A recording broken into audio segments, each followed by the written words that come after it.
Let's fucking go! Let's fucking go.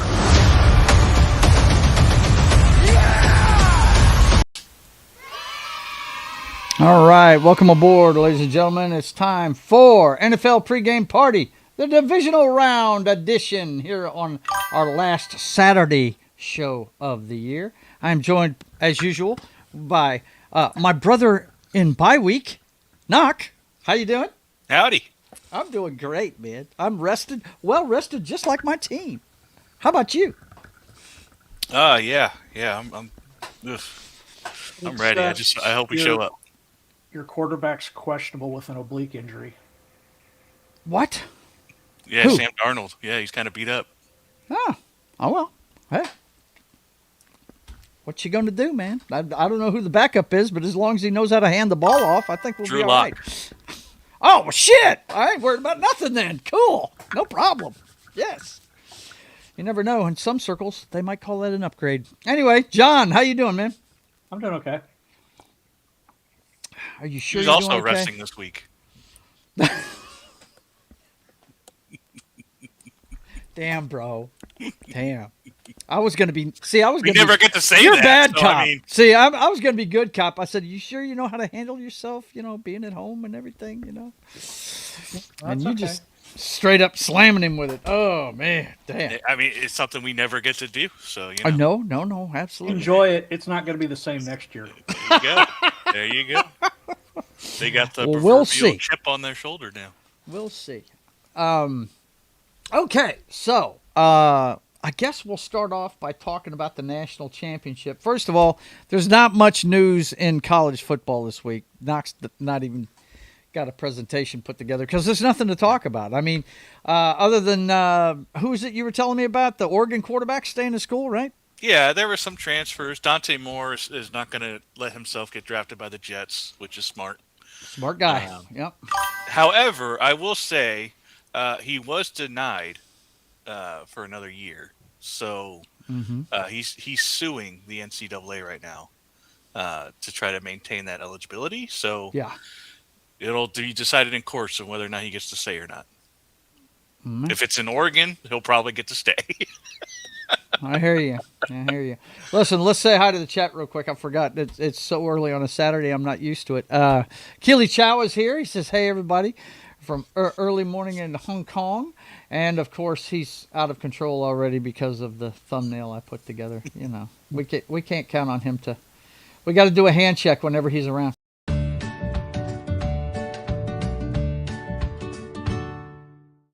But our man Keely Chow is here. He is hanging out. Let's see. What else we got here? Oh, Outlaw Bill is here. Your fellow Broncos fan. He is here. Says good morning. It's good to see you, man. Bill, are you covering the game today? Are you doing the play-by-play?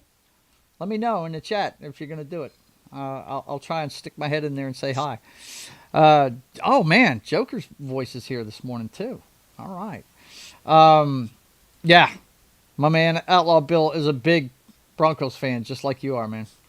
Keely Chow says, go Hawks, beat the Niners, fuck the Thunder. He keeps calling the 49ers the Oklahoma Thunder of the NFL. Of course, we got the Kickbot in the house. What's up? Yay. Let's see. We ride and we die together. Broncos country. Yes.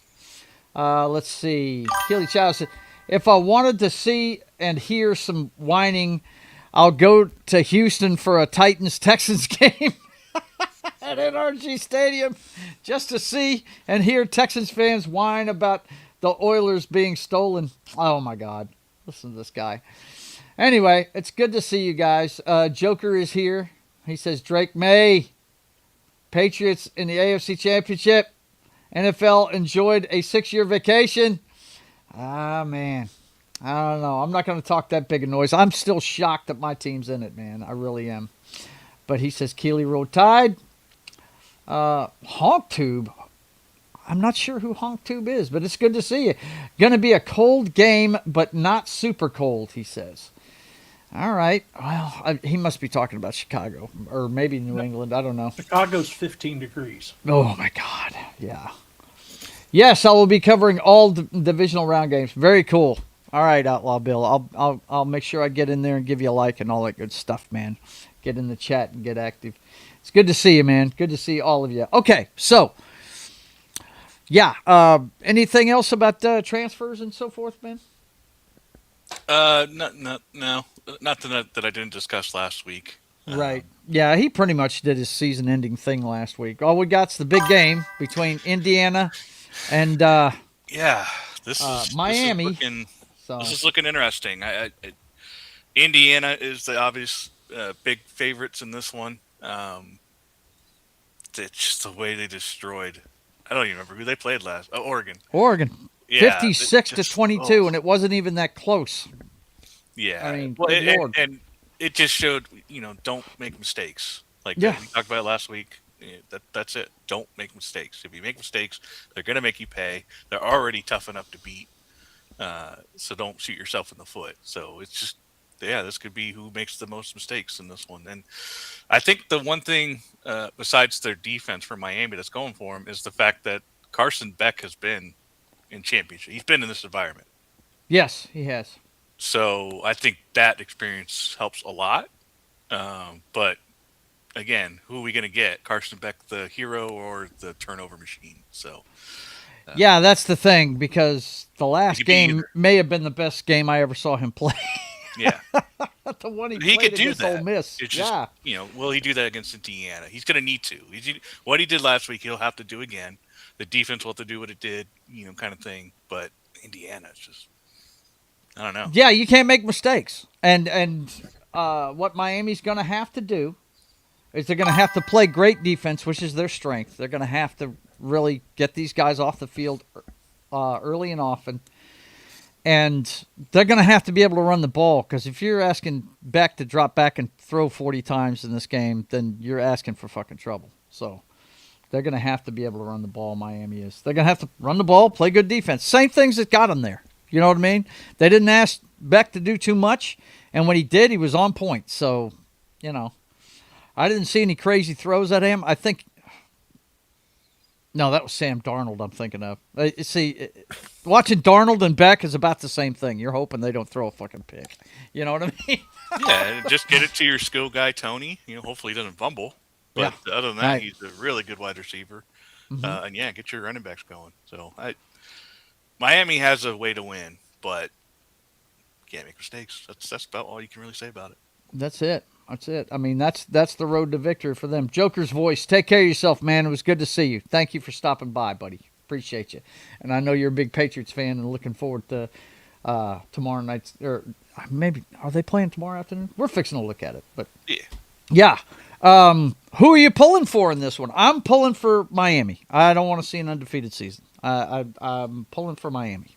If it was Ohio State doing an undefeated season, I would agree. But the storybook, like this, if Indiana wins, it's got to be a movie. Mm-hmm. I mean, it might already be, but this is a storybook. You don't have a coach that goes from Division II to Division I and win a natty in 2 years. Yeah. 2-3 years. That Doesn't happen very often. No. And the way he's done it, and they've already showed the graph. Indiana, no 5 stars. Now they're all older, 22, 23, and right. relatively in college world, that's older. Yeah, it is. So he's got tons of experience. He's got his system in place and things like that. So he knows how to make an environment. Yeah, culture. Sure. That's what I was looking for. Culture. So, I'm pulling for Indiana to win just so we can get that. Just because the story is incredible. Right. And I want to see the movie someday of Kurt. Right. Well, you know why I'm pulling for Miami? Twofold. That's my wife's favorite team when it comes to sports. It's all Miami. It's the Hurricanes, the Dolphins, that kind of thing. The other thing is they play great defense, and I want to see them, this is the immovable object meeting the unstoppable force, right? Who's going to, they say defense wins championships, right? We're going to find out. Yeah, but I don't know. It's too. Even though I'm pulling for Miami, it's a huge hill to climb for them, I think. Go ahead, John. Who you got? Indiana. Yeah. Mm-hmm. I like their quarterback. Yeah. It's too bad he's going to be a Raider, huh? Yeah. Or is he going to pull an Eli? Is he going to pull an Elway? That's what I'm hoping for, but, it usually doesn't happen these days. Well, I think the last time it happened was Eli, and that's since the turn of the century. 20 years ago? Yeah. Mm-hmm. Yep, it was 20 years ago. But it just depends. See, if the Raiders hire his head coach, that's the rumor that might be happening. Oh, you know what I mean? I would hate and love that at the same time. Because I got a feeling if they hire his head coach, he'll go there. You know what I mean? Oh, so, yeah. Yeah. Oh, so, 100%. Yeah. Can you imagine him winning a fucking natty and then in 2 years winning a Super Bowl? Oh, no. That would be... Well, I would think you guys would be totally against that. That's why I'm saying I love it and hate it. He'd have Mendoza, he'd have Ashton Genty, Bowers. Yeah. Oh, that team would be just... Yeah. It's not like that team's not talented. They really need a culture changing coach there. And Cignetti, obviously, he took a basketball school, and now he's on the verge of having an undefeated season in 2 years. I mean, Indiana hasn't been prominent in football in a long time, so it's pretty interesting. Matt from Small Time Republic, how you doing? Dante Moore from Oregon was projected to go to the Jets. He is returning to Oregon. Yeah, you must have showed up a little bit late. Knock was detailing that at the beginning of the show, and good for him. He needs to go ahead and stay at Oregon. I mean, with today's NIL deals, why would you come out early? Arch Manning's not coming out. He don't want to play for one of those shit organizations. He's going to stay at Texas for another year, right? I mean, and he could come out this year. I saw a meme. It was the Jets referring to Dante Moore. He's like, if you're not going to hop on our bandwagon at 3-14, don't hop on our bandwagon when we're 3-14 next year. Oh man, how bad is that? That team went out without an interception this year. Yeah, they didn't get an interception all year long. That's horrible. Insane. And they hired a defensive head coach. Yeah. This is not good. This is not good. Had my fill of defensive coaches. I don't. Vic Fangio is not a good head coach. Great defensive coordinator for the Eagles. Not a good head coach. Do you think Tomlin was a good head coach? He was an average head coach. Average head coach? Really? I mean, his record says average. Winning season every year for 19 years. Something's never been done. 9 and 7, 8s and 8s, and maybe some 10s in there. Winning season every year. That's fantastic. 0-7 in the last playoff games. That's cool. That's average. That's barely. He's got 2 Super Bowl appearances. Okay, I'll say above average. I was to say he's got a friggin' Lombardi, man. Slightly above average. Yeah, who you think's had the better run? I saw this on Facebook earlier today. Who you think's had the better run? Harbaugh or Tomlin? They're so similar. But Harbaugh? I think Harbaugh. Are you serious? He's at least won some playoff games lately. They never made it to the Super Bowl, but Both of them have one Super Bowl, but only one of them's got 2 Super Bowl appearances. Only one of them's had undefeated not undefeated season, but a winning record every year that they've coached. I'm just saying. True. Only one of them has done that. Yeah.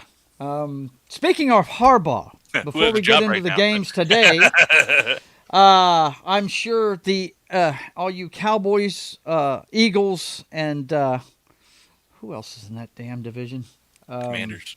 The Commanders, that's right. I keep forgetting about them because they switched their name. They've got to be quaking in their boots right now. John Harbaugh is now going to be the head coach of the New York Giants, and he's going to be able to build a team around Jackson Dart, Scattaboo, Neighbors, and that front 4 on defense that they have. Wow. I'm expecting a quick turnaround for that football team. The only wild card there is, can he rein in Jackson Dart enough to keep him from getting knocked out of football for the rest of his life? I mean, the guy. I love the way the guy plays. He plays with passion. He plays like he's a linebacker. But Jackson, you're not a linebacker. You're a quarterback. He settled down Lamar. Yeah, he did. He did rein him in. He did. That's why I said it's scary that he's over there, because yeah, he's got arguably a more talented quarterback than Lamar. Yeah. If he gets a scat back to balance Scattaboo's head down, plowing forward style, that's going to be a deadly team. That's about all they're missing on offense is a scat back and like a really good tight end. Do they have it? I really don't know about that. They have a decent tight end there. Yeah. That was all they had left by the time. When I heard he was going to the Giants, I was like, yeah, man. The Mara family, they're not going to be down for long. This is probably the longest stretch I've ever seen the Giants be down. They're pretty good about spending money and making that a better football team. I think they just really liked Dayball and as a person, and let him stick around a little too long. That's what I think. They need to go after like a really good middle linebacker in the draft. They need a quarterback for that defense to play behind those 4 guys in front, man. Yeah, I think if he gets that, I think that's got to be high on their list in the draft for sure. Well, defense is all about how strong are you up the middle. Well, we know they got the front line, but they need the middle linebacker. You're right about that, and they also need the strong safety. That they need those 2 components right there. Everything else can be interchangeable. You know what I mean? But you got to have that middle linebacker, and you got to have that strong safety to support the run for sure. I mean, when we were at our best, we had a killer at strong safety, man. Guns don't kill people. Cam Chancellor kills people, man. You know what I mean? I miss when we had Brian Dawkins. Oof, dude. guy. Yeah, right? Wow. Okay. Let's see who else is here. Martin, your compadre in the party last night and D&D. He says, greetings, my excellent friends. And he says, hello, Joe. It's good to see you, Martin. I'm not talking like Droopy Dog the entire show. I'm sorry. I can't do that. But anyway, still don't know about these other jobs, and we're probably not going to know about them right away. They have to do the Mara, or not the Mara, but the Rooney Rule, whatever it is, where you have to check the boxes. But where do you guys think that? What is Tomlin going to do? Do you think he's just stepping away from Pittsburgh to get out of that shit, or do you think he's going to be on the sideline next year? He's going to TV. You think? At least for a year, I could see that. Yeah, kind of like Peyton did. Yeah. Take some time off, reevaluate, enjoy some football, enjoy all the TV money, and then maybe go back. Mm-hmm. He was a young guy. I don't think he's. Yeah, he was the youngest coach ever hired when he was hired by them 19 years ago. He's he got came. money left.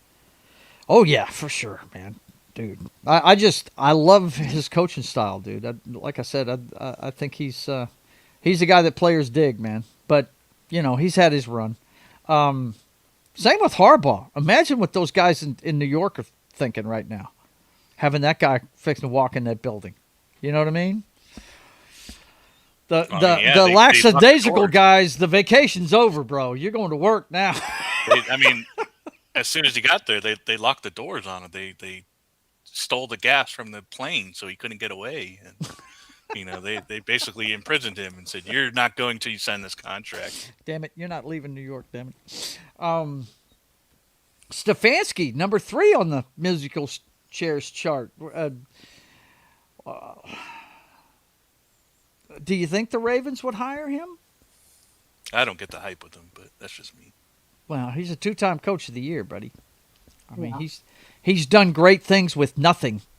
And you can say what you want about the Cleveland Browns. They have a great defense. They've got the sack leader for how many years now? I mean, that's a generational player, though. I don't know. Yeah, he is. He is, no doubt. But the rest of the defense plays really well too. I mean, I don't know. I like Stefanski. I thought he was an offensive guy. He is. And they've never really gotten him a quarterback worth a fuck. So, The Browns is looking at the Jags offensive coordinator. Really? Hey, the guy's like 30 years old. Wow. I don't know about that. I don't know either, but they're looking at him. I wouldn't take the Browns job, man. Their ownership has got to suck. They never do worth a shit. They never do. And you wouldn't want to be it starts to at the Watson top down. For the next 4 years?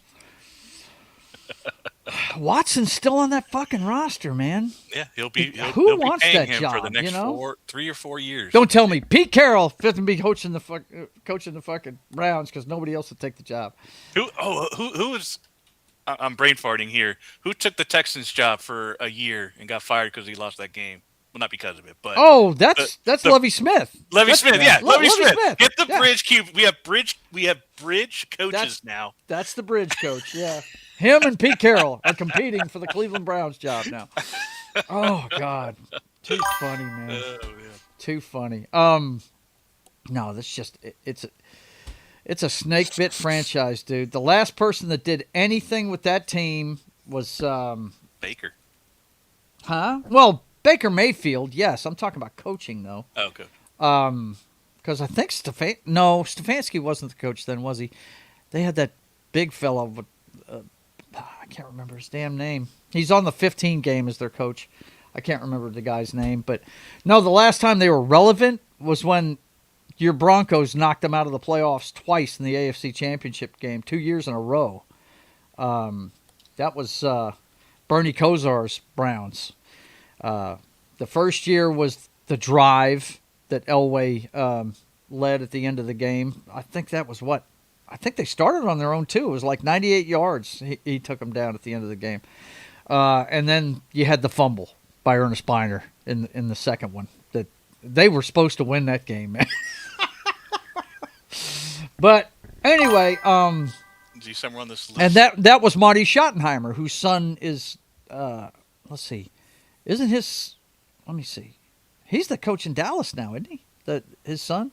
Marty Schottenheimer's son? What's his first name? Brian? Yeah, Brian Schottenheimer. That's it. Yep. Let's see. Matt says Belichick and Saban combined couldn't get it done with the Browns. Yeah, no doubt. They were both on that staff. As a matter of fact, a lot of people forget this. You know who drafted Ray Lewis for the Baltimore Ravens? It was Bill Belichick. He drafted him when he actually played 1 year with the Browns when Belichick was there. Yeah.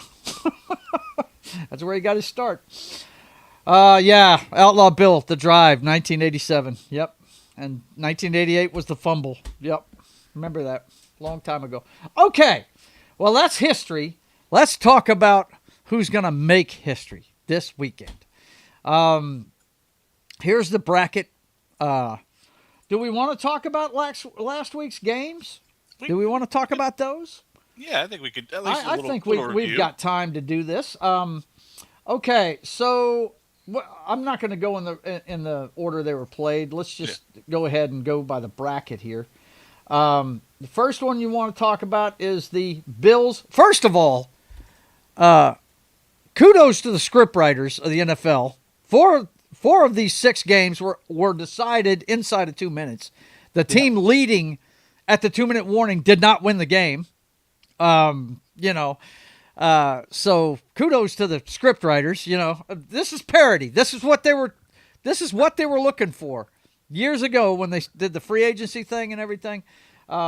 This is what they were looking for. And Josh, if there was ever a week for me to have done a bet, it would have been this week. I went 6-0. Oh yeah, you went 6-0. Yeah, you did. I didn't get anything right on Saturday. I think I got 1 or 2 right on the rest of between Sunday and Monday. I can't remember.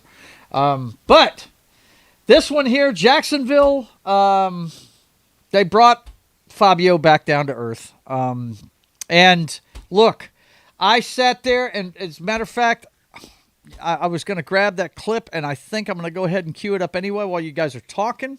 Let me go ahead and start getting this ready. But even my man, Rich Eisen, who is totally in the bag for the NFL, was screaming about why are you not taking points? If you remember, guys, early in that game, Jacksonville was down there. It was 4th and 2, and they decided to go for it instead of taking the field goal to go up 10-3. They would have been up a full touchdown, right? And they didn't get it. And I told the guys in the thread, I said, I hope these fuckers go. And I'm not a Buffalo Bills fan, guys. Anybody that's watched this show knows I am not a Bills fan. I'm a Patriots fan. Fuck the Bills and the Jets, both of them. I can't stand them. They're both from New York. Can't stand them. Anyway, I told the guys in the thread, I said, I hope they go right down and fucking score on them. Because that's just the stupidest shit I've ever seen. This is the playoffs. You take, points are at a premium. You take what you get. Yep. And sure enough, them fuckers went right down the field and scored on them. I was like, yeah, they deserve that. That's what should have happened right there. But yeah, Josh Allen played his butt off. The tush push there at the end of the fucking game, inside a minute, that didn't score. But God, he went 10 yards. The 10-yard touch push. It's like they just that right there is it's okay. Like the players forget the culture isn't moving. quite there yet. Yeah, the culture isn't quite there yet because any other team that was playing against that tush push, they wouldn't let him get that far. You know what I mean? They'd taken his legs out or something. They just stood I think them they were right up. expecting the refs to call the whistle, but as long as he's still moving forward, He's still you don't moving call the forward. whistle. You better It's stop only when him. you stop. Take him out, man. Shit. It was ridiculous, dude. But anyway, they let him score, which is what they should have done. And Fabio right away throws it right to the fucking other team. But then again, now let's be clear. Fabio, it was tipped at the line. It wasn't his fault. So I have to call a spade on that. But it was unfortunate. If you're like Knock and you got a bromance with Josh Allen, it wasn't unfortunate. You love it. But I personally hated it. John, tell us what you thought of this one. Not going for that, taking the 3 points cost them the game. Yeah, it did. Because they would have been tied, Yeah. and we all know Josh Allen cannot win in overtime. It's the I was dumbest thing close I've to ever getting seen. my overtime prediction. Yeah, right? Knock, what'd you think? I know you loved it. You was loving it. I definitely missed a good portion of this game. Yeah, you were busy, but yeah. But yeah, I made it home. I watched the rest of it at my parents' house, and it was, it was fun to watch the end of it. You enjoyed watching your Joshy Poo, huh? Yeah, that's right. Little Joshy Poo made it. Honestly, because of how much the Jaguars beat us up last time, I didn't want to face them again. And we'll talk about it here in a second, but I actually prefer the Bills. Mm-hmm. Yeah, I'm sure. And if they beat us, I'll root for them. Oh, yeah. You can't lose in that game, can you? You got your favorite player in the NFL. I don't think I'm overreacting saying that. And against your team. So you really can't lose in that one, can you? I this game left a bad taste in my mouth. But then again, kudos to Jacksonville for the year they had, man. They hosted a playoff game. They haven't done that in a long time. They, they were in it all the way to the end of it. That's good stuff. They played some good defense. They couldn't shut them down completely, but they got them off the field a few times. But they've got nowhere to go but up there. I mean, I don't see them faltering back down next year. I think they've got a coach now that's got his finger on the pulse of that team. He's just got to translate his regular season success into playoff success. I think he learned a lot from this game. I doubt he's going to go without that field goal next time.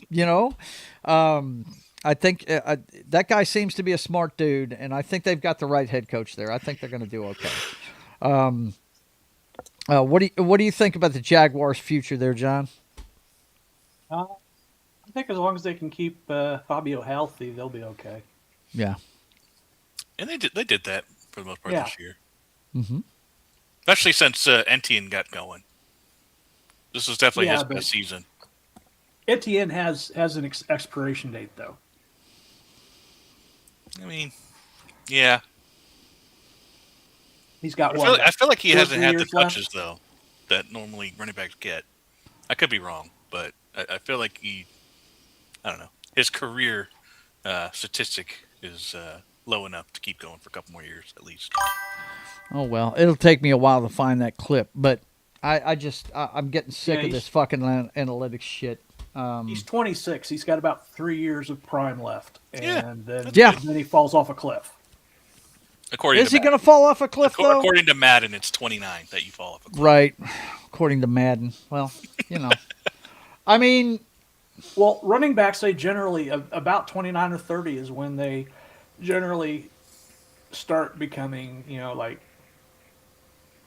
either the second back or they start doing I'm the third down back. And yeah.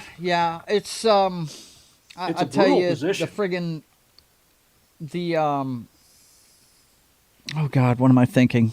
I feel like you can say the same thing about King Henry is the rarity, is what I'm trying to say. That's the words is. I'm looking for. He's the rarity, somebody of his physical stature and everything can play longer. You would think that even him though, you would think guys with his size like a Bo Jackson and guys like that, Christian Okoye, had very short careers. I'm surprised that Derrick Henry's hips haven't gone out on him as big as he is, because that's what stopped those two guys I just mentioned. It was hip injuries that stopped them.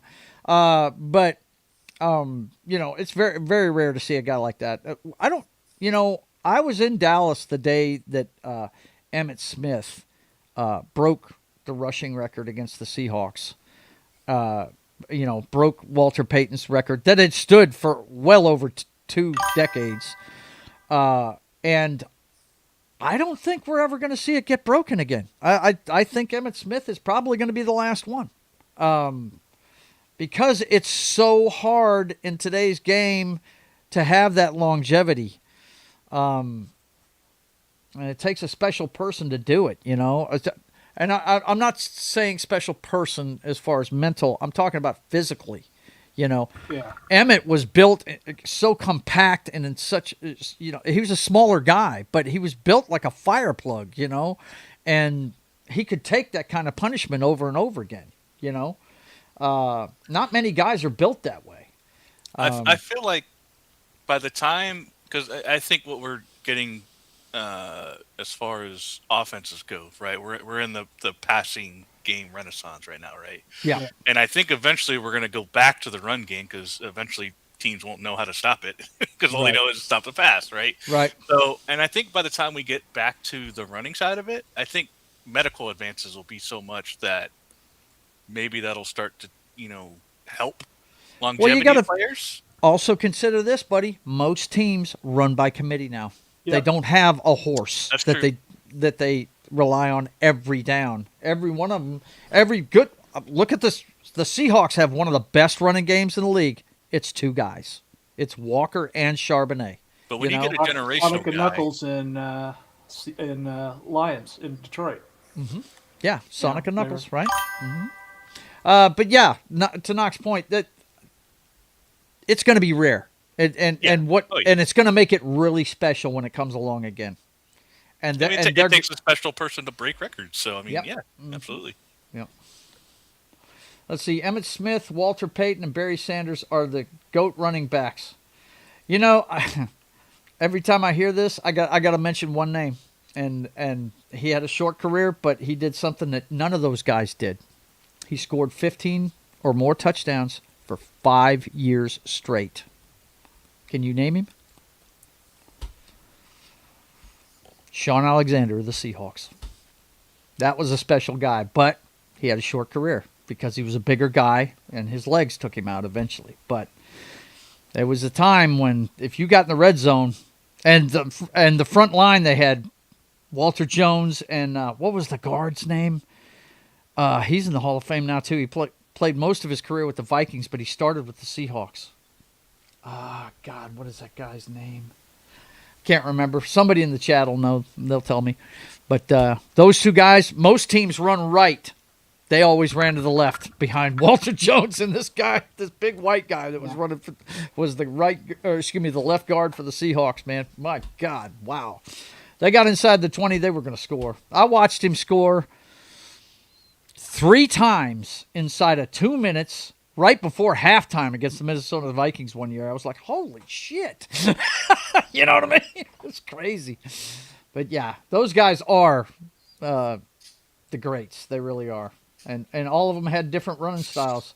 Emmitt was just compact, and it was hard to get your hands on Emmitt. You know, you had to square up on him because you'd bounce off if you didn't. Walter Payton just outworked your ass. He was just, that guy just was not going to stop. And Barry, I saw an interview with him. You know how he ended up playing the way he does with all those moves to just make sure nobody touches him? He grew up playing flag football, and he figured if nobody could touch him, they couldn't get his flag. That's why he ran the way he did. Made people look stupid in the open field, man. Really did. Okay, so let's get back to our playoff picture here, and we'll talk about the next game. Yeah, Josh Allen moves on. He's got the Denver Broncos first thing today. Go Broncos. That's all I could say. I'm not a Josh Allen fan. So, actually, I'd probably like him if he played for another team, really. This one was not one of the close ones this weekend. And I don't know. If you're a New England fan, you should be worried by this because they should have blown them out by more than this. Yeah. The Chargers, my God. Chargers defense is pretty good. The Chargers defense is pretty good, but I'm looking at the score that the Chargers put up, and I'm like, wow. I mean, you guys know I like Herbert. Listen to me, Herbert. In my part of the country, that's how you pronounce that name half the damn time. But, my God, they've got to do something about the front line there. They've got to get some decent backups because they lost half of it, like in the first 2 weeks of the season, you know. And the guy's running for his life on every down. It's ridiculous. It's like watching Joe Burrow in Cincinnati. I don't know how they got to the playoffs playing offense like that, man. It's ridiculous. They've got no running game to speak of at all, which is very un-Harbaugh-like. Their line got decimated. Yeah, I know. That's what I'm saying. They've got to get some depth there or something, I guess. I don't know. But, man, wow. That was painful to watch, dude. I mean, you know I was pulling for New England, but damn, Sam. You know. It was great to watch. Well, I mean, do you hate Herbert or something? I mean, I know he's in your division. I hate the Chargers. Well, okay, do you hate the Jets? Kind of like me and Josh Allen. Do you hate the Jets? Yeah, there you go. There you go. Yeah, I get you. Apples and apples. Yep, exactly. Don't overlook Marshall Faulk and Curtis Martin. I've got a signed Curtis Martin right over here, Joker voice. I've got one right over here, buddy. For me, my favorite running back is probably going to be Frank Gore. I just always like watching him run. Frank Gore, yeah, he was tough. He just kept going. He was always getting 1,000-yard season. Yep. Yeah, it's just for sure. Yeah. But anyway, this game here, the Chargers defense held them to field goals. There was only one touchdown, and it was a revenge touchdown. It was Hunter Henry. Matter of fact, what was funny was It was the same play that Caleb Williams had run the night before. It was screen action. It looked like a wide receiver screen, and he pump faked to it and had the guy on the inside slot just running a fade route, right? And it happened to be Hunter Henry this time around on this play. And it was just basically a pump and go, but you're using two different receivers to make it happen. And wow, great play call. He was wide open. It was ridiculous, man. So, yeah, that was the only touchdown scored in the game. The rest of it was all field goals. Had the Chargers stayed, Phillip Rivers could have come out of retirement. Listen to you, man. It's crazy. Well, I mean, well, the quarterback for the Chargers was hurting. He wasn't playing, so, you know. Yeah, he was playing. No reason for him to come out of retirement. How many times did he get sacked, though? Oh, my God. It was horrible. He was getting his ass beat. It was ridiculous, man. I felt bad for him. I did. I know you guys didn't, because he's in your division and everything. You'd love for him to go away, but damn. He stacked more than groceries at a Publix grocery store. I'm telling you, man, it's ridiculous. So, yeah, this one I don't think was ever in doubt. It really wasn't. Next up, we had... This was the one that capped Wildcard Weekend. This one was not close either. It was in doubt for a little bit, but I think we all knew how this was going to end up. The best side of the ball showed up in this one, the defense of the Houston Texans. And, I mean, the Pittsburgh Steelers could not move the ball at all. It was obvious that Aaron Rodgers was scared to death to get hit, and he still got hit. They were trying to get the ball out of his hands, and they were squatting on everything. I mean, they just couldn't get much going at all on offense. They pulled off a couple of field goals, and that was it.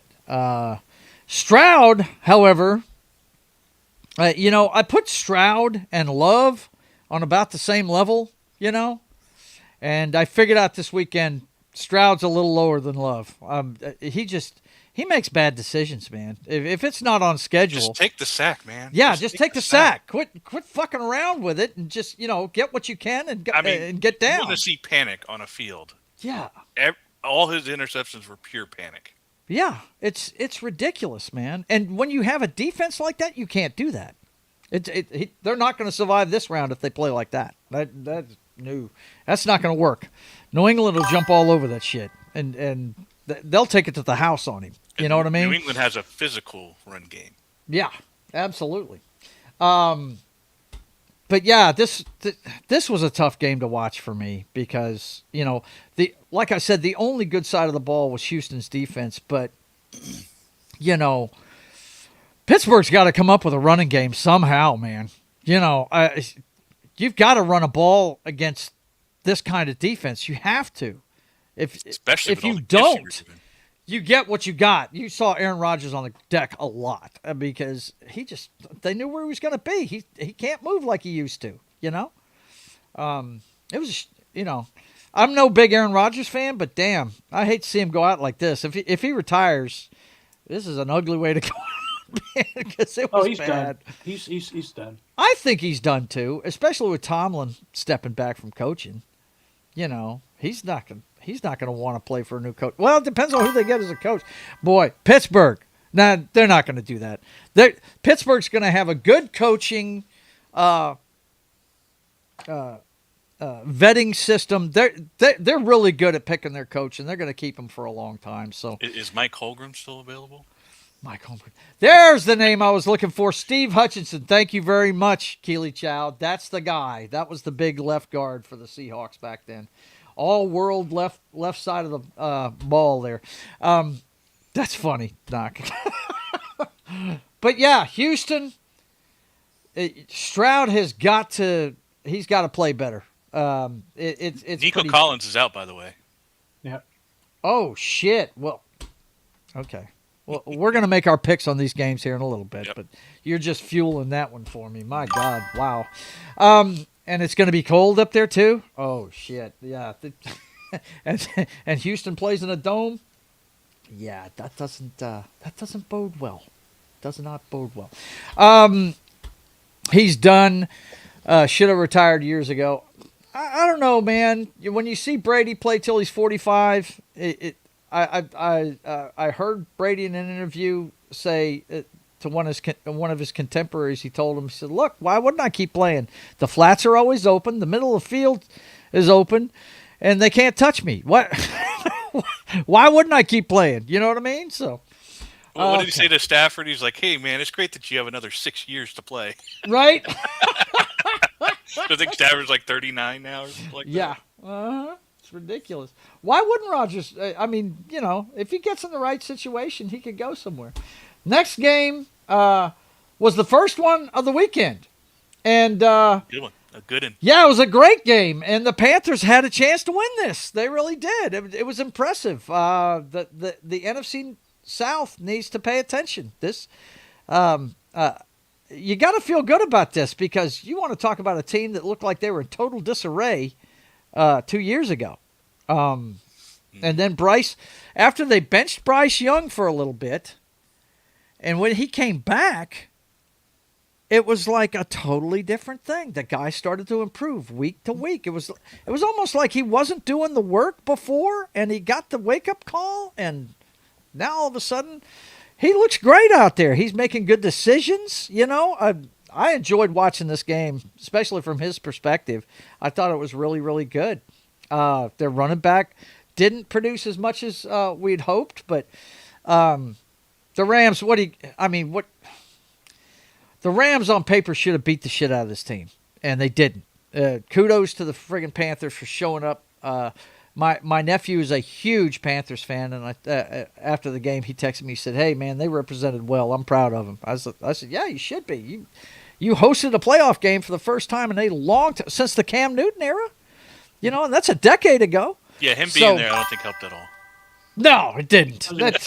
They shouldn't even let that guy. He was out there pounding the drum at the beginning of the game, and just come on. I'm sure he was saying, "I'm back." Right? Mm-hmm. Oh, it's too funny. John, what did you think of this one? It was a close game. I didn't expect the Panthers to be in it that much, but they were, because I wasn't expecting Bryce Young to show up. Yeah. That's why you play the game. That's true. That's why you play the game. That's why they play the games. But the Rams, Stafford shows why he's the lead MVP. He's the best veteran quarterback out there, I think. Yeah. Is there any worry about the Rams? I mean, almost losing this? Some uncharacteristic drops by Puka Nacua. Yeah, that was kind of strange to me. That was strange. Usually he's like fly paper, man. He catches anything comes near him. Now whenever I see like a big-time wide receiver dropping it, I always think of Joe Flacco after Jamar Chase. Right? Like, dropped it. What the hell, man? What are you doing out there? You could do that? You could drop a pass? What? That's what I think of now. I'll tell you what, though. He made the defensive play of the fucking game for the Rams, though. Oh, yeah. That blocked that overthrow by Stafford that should have Yeah. been picked. That was great ended the defense game. on Puka's part, man. Woof. That would have ended the game. It would have. Yeah. That was the play of the game for them. It really was. Knock, what did you think of this one? What do the Rams have to worry about? I don't know. This one was definitely strange. I don't think their defense has been playing up to their snuff. I think the offense is fine. As long as the wide receivers are healthy, they'll keep moving the ball. With Stafford back there, but he was making a couple mistakes too. It seemed like. Yeah. But, I mean, we're playing better defenses now, aren't we? And that's what happens. You can go through the regular. Of course, it's not like he plays slouch defenses. Okay, I mean, just the worst. The worst defenses. The worst defenses in the world, right? The San Francisco 49ers and the Seattle Seahawks. Look what he did to Seattle, man. The last time we played, it had to go to overtime. We had to go for 2 to try and win the fucking game because he was shredding one of the top defenses in the league. I mean, the guy is good. But, I think when the Rams are on, they can beat anybody in the league, man. They really can. But they're built a certain way. They are built to play with a lead. They're kind of like the Cowboys were built when they were winning. They're built to get a 2-touchdown lead and then make you try and catch up and pass rush and all that good stuff. They're built to stop a passing game, which means they need a lead to make you throw the ball. You know what I'm saying? When it comes to the run, they're susceptible, man. And that showed up in this game a little bit. So, look, it looks like it may be an all NFC West championship game before it's all said and done. And any one of these last 4 teams are going to represent the NFC really well, if you ask me. But the Rams, yeah. I mean, I asked this question. Remember when they were on a super roll around the end of November? They were just blowing teams out by 30 points every week. And I was saying then, maybe they peaked too soon. You know what I mean? Maybe they did. They got Devontae back, though. I'm sure Stafford's glad about that. So And his drops. Yeah, I mean, uncharacteristic drops. But then again, that for him, that's rust. He hasn't played in a month plus. So, you know. But the Puka ones concerned me. They really did. But like I said, he made the defensive play. Okay, so whichever ones we got left here. Oh, my God.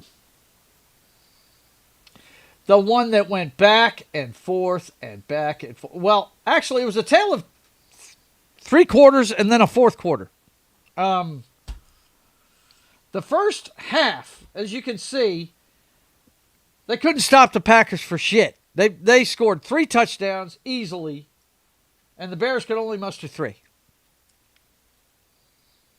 Then the 4th quarter comes up, and it's 3 and out every friggin' possession for the Packers. 3 and out, 3 and out, 3 and out, 3 and out.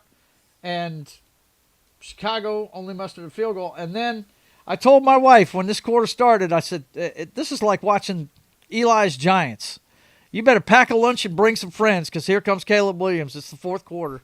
And sure enough, 25 fucking points in the 4th quarter to win this football game.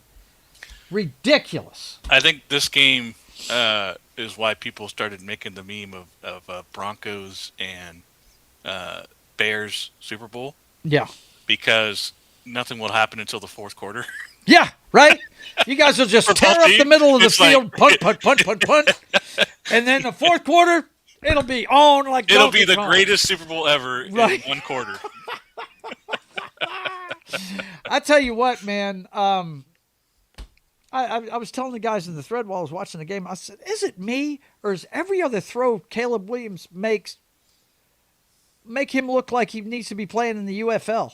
Because he keeps overthrowing guys and just way off the mark. It's so weird. When he has time to throw the football, he misses everything. But when the adrenaline kicks in and he has to move, he throws lasers when he doesn't even have his feet on the ground. And I mean perfectly placed. It's ridiculous. The guy's upside is phenomenal. It's so funny. Me and Joe, because of us playing college football, where the corner route is just awful in that game. Oh, yeah. We see it every game now and have to point it out. And he did a throw on a run to his left and did a perfect corner pass while on the run. And probably up in the air, too, when he let it go. Yeah. So it's just whenever we see those corner routes, especially like that when he's on the run, we're going to see him because, you know, it's just something we notice even more now. Yeah, it's ridiculous, man. It's ridiculous. But if he was in the pocket, he would have made that throw. He was in the pocket a couple of times and missed that throw. Threw it right over their head, 10 yards over their head. And I'm like, dude, what is this? Just have him. If I'm Ben Johnson and I'm seeing this on film, we're rolling the pocket every fucking down. But I'm sorry. He's not allowed to stay in the pocket any longer. You know what I mean? He said, you ain't lying, Doc. Yeah, no doubt, man. John, what did you think of this game? I think Packers let me down. Yeah, well, I gained a lot of respect for Jordan Love. I really did. Yeah, he didn't make a mistake. He was not the reason why they lost this game. Nope. He was not the reason. It was the Packers defense. They totally failed them. And this might have been completely different game if number one had been playing. You know what I mean? Don't think Caleb would have had the time he had to do these things, you know? But that's the way they built the defense. That's what, you know, that's the way they were rolling. So they paid the price for it. Knock, talk to me about this. Should the rest of the NFC be scared, or is he can they continue to win? Because, look, on paper, the Bears shouldn't be winning fucking football games, okay? They should not. Their defense sucks. You look at the numbers, they suck. What they lead the league in is turnovers. They're opportunistic. They can get the ball away from you. And they did it a couple of times in this game. But on paper, if they're playing a good team, they should lose. You know? It's ridiculous, man. The shit they're pulling off. Tell me about this team. Should I fear this team? Well, I mean, I think the defense is a little better than you're giving it credit for. But, yeah, you're right about the turnovers. You know, it's going to be interesting because you're getting two coaches that go for it on fourth down against each other. So I think you're going to see more missed opportunities. We're going to have to probably pile on the how many times they don't go for a field goal. Oh, I'm going to be counting points. You know that. Oof. Yikes. Look, Caleb's a second-year guy. And if he ever gets this working right, that he does shit you can't coach. You know, the last guy I said that about was fucking Aaron Rodgers. He made throws that you just can't coach. Aaron used to sit there and throw shit off his back foot. He had no business completing, and he put it right on people downfield, you know. And this is that kind of guy, but he doesn't have the brain that Aaron Rodgers has, you know. We'll see how that develops. If Ben Johnson can unlock this guy's football IQ, this is going to be a team that's going to be around for a while. You know what I mean? As long as they keep the pieces around him. Let's see. Look on the bright side. The next Pope could be a Packers fan. He's a Bears fan right now. Holy shit. All right. Let's see. The last one we had was, oh my God, yes. Yes. The Philadelphia Eagles shit in the bed against the San Francisco 49ers. A.J. Brown needs to just sit on the bench and read his book after his performance after this. Yeah, he does.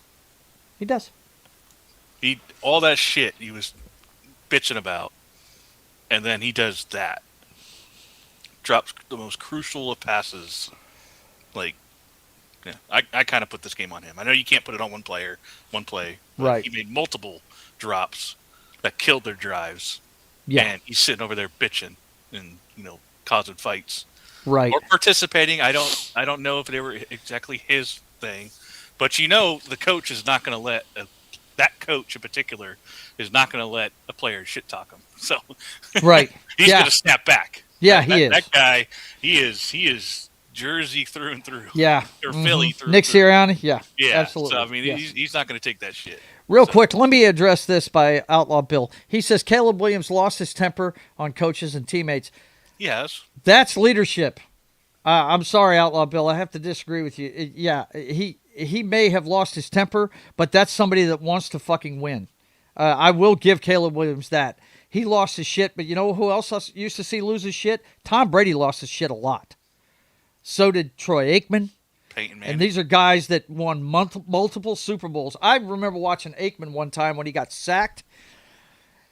His lineman, who was responsible for the sack, went over, helped him up, and he grabbed the guy by the face mask, and he yelled at him. He said, "Look, I cannot complete a pass on my back. Get your shit together." He chewed his ass right there in the middle of the field. I always like the Peyton Manning to Jeff Saturday. Yeah. It's like, just block. I'll call the damn plays. Right? Just block. That's it. So, yeah, I don't have a problem with Caleb losing his shit occasionally. I have no problem with that at all. I mean, not everybody can be like Nick Foles, or not Nick Foles, but Jalen Hurts, who is even-keeled as fuck. He never looks like he's excited or mad or anything, you know? He's very even-keeled. But to your point about A.J. Brown, yeah, he needs to sit down and shut up.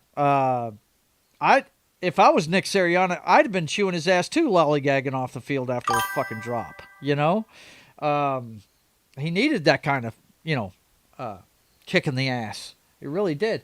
Let's see. Keely Shaw says Troy Aikman was very cool, very vocal when Barry Switzer was the head coach. Well, he was very much so. But yeah, the Eagles once again can't. I don't even think they made the playoffs the year after they won the Super Bowl the last time before this. I think they have the up and then down year. No, actually, Jalen Hurts' first Super Bowl when they lost to the Chiefs. I think the next year is when they collapsed the second half of the season. Yeah, they were like 9-0, and then just like completely and then they just collapsed backed into the playoffs. Yeah, they made the playoffs. I'm pretty sure, but they did they? But they lost. Same thing this year. Early on. And that another thing that happened to them this year that happened that year, they lost both their coordinators, right? So, 49ers are the walking wounded and lost Kittle. They lost Kittle. That's a huge one, man. That's a huge one, especially with who they have to play next. Fred Warner is so close to coming back. I don't know if he wants to, and they won't let him. He wants to, and they won't let him. They're thinking about his career down the road. They want him for longer than just one game. I mean, I got a feeling if they make the Super Bowl, he'll play. Because that's the end of the year. You get injured in that game, you got a whole off season to get back, right? But they don't want anything to happen to him. But I told you guys when they got their defensive coordinator back that he'd be able to plug some holes and make them play better. And you see where they're at, man. I think he had some interviews this last week too. Oh, I doubt he's going to be there next year. He's going to be a head coach.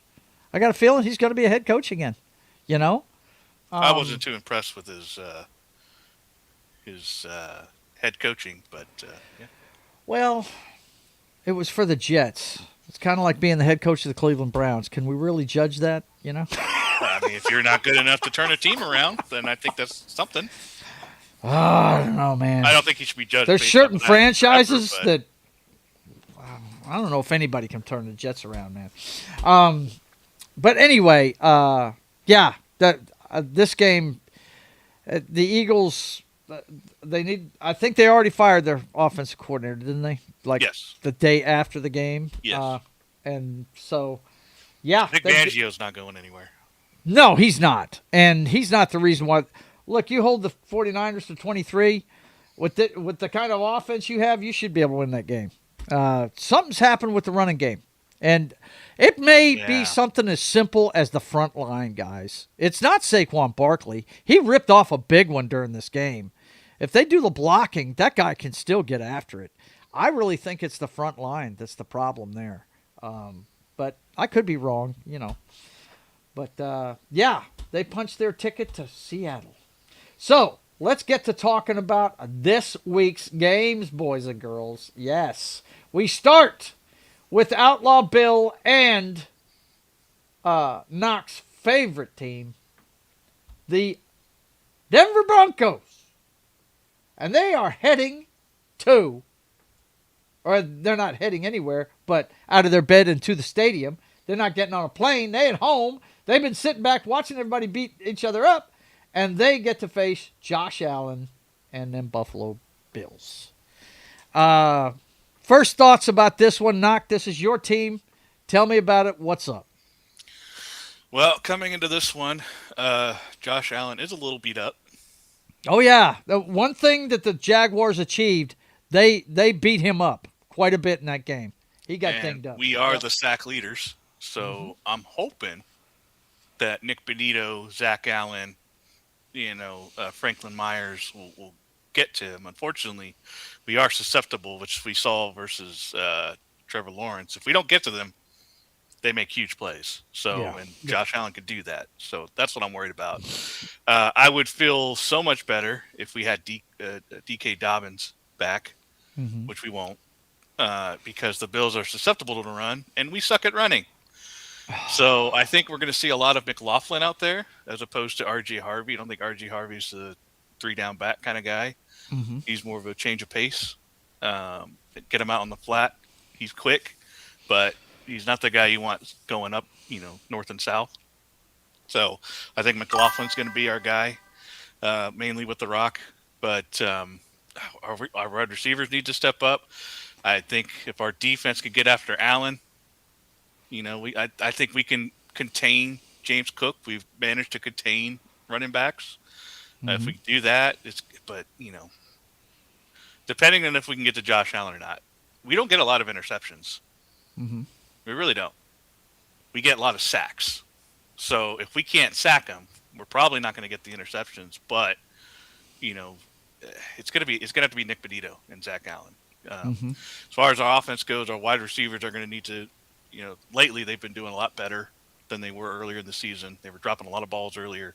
Yeah. But they've been done a lot better. I'm hoping Evan Ingram will do a lot more in this game. We'll definitely need him. Yeah, he's a good tight end, man. He's been a lot slower getting integrated into the offense than I would have liked, but your head coach loves a good tight end, though. He's going to have some plays for him today. Yeah. No doubt about that. It's just I'm worried about our offense as always, mainly because we can't run the ball, and we don't have that running back guy really. I like RJ Harvey a lot, but he's just he's not consistent enough as Dobbins was. So that's to me. Can we get to Josh Allen? Can we make him make mistakes? Because like I said, we don't get a lot of interceptions. But if we could, then I think we have a good chance to win this one. It's just gonna be about our defense, as it's been all year. Yep, I hear you, John. What do you think? And John is out. He's goodness, John, wake up, buddy! Snap out of it, son. What do you think of this one, man? You stayed up too late last night. I'm telling you. Yeah, I was. I think the Broncos can get it done. Yeah. Josh Allen's playing hurt.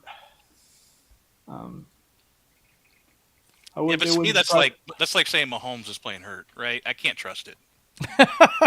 Right?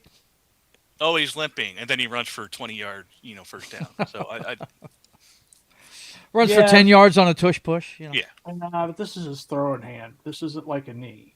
Mm-hmm. I thought it was his foot. That was a big problem. His foot, his throwing hand. He hit his throwing hand on somebody's helmet last week, man. Busted it. Yep. Yeah. Mm-hmm. So, I'm gonna, like I said, I'm gonna go with the Broncos because I think they're gonna get it done on defense, and yeah.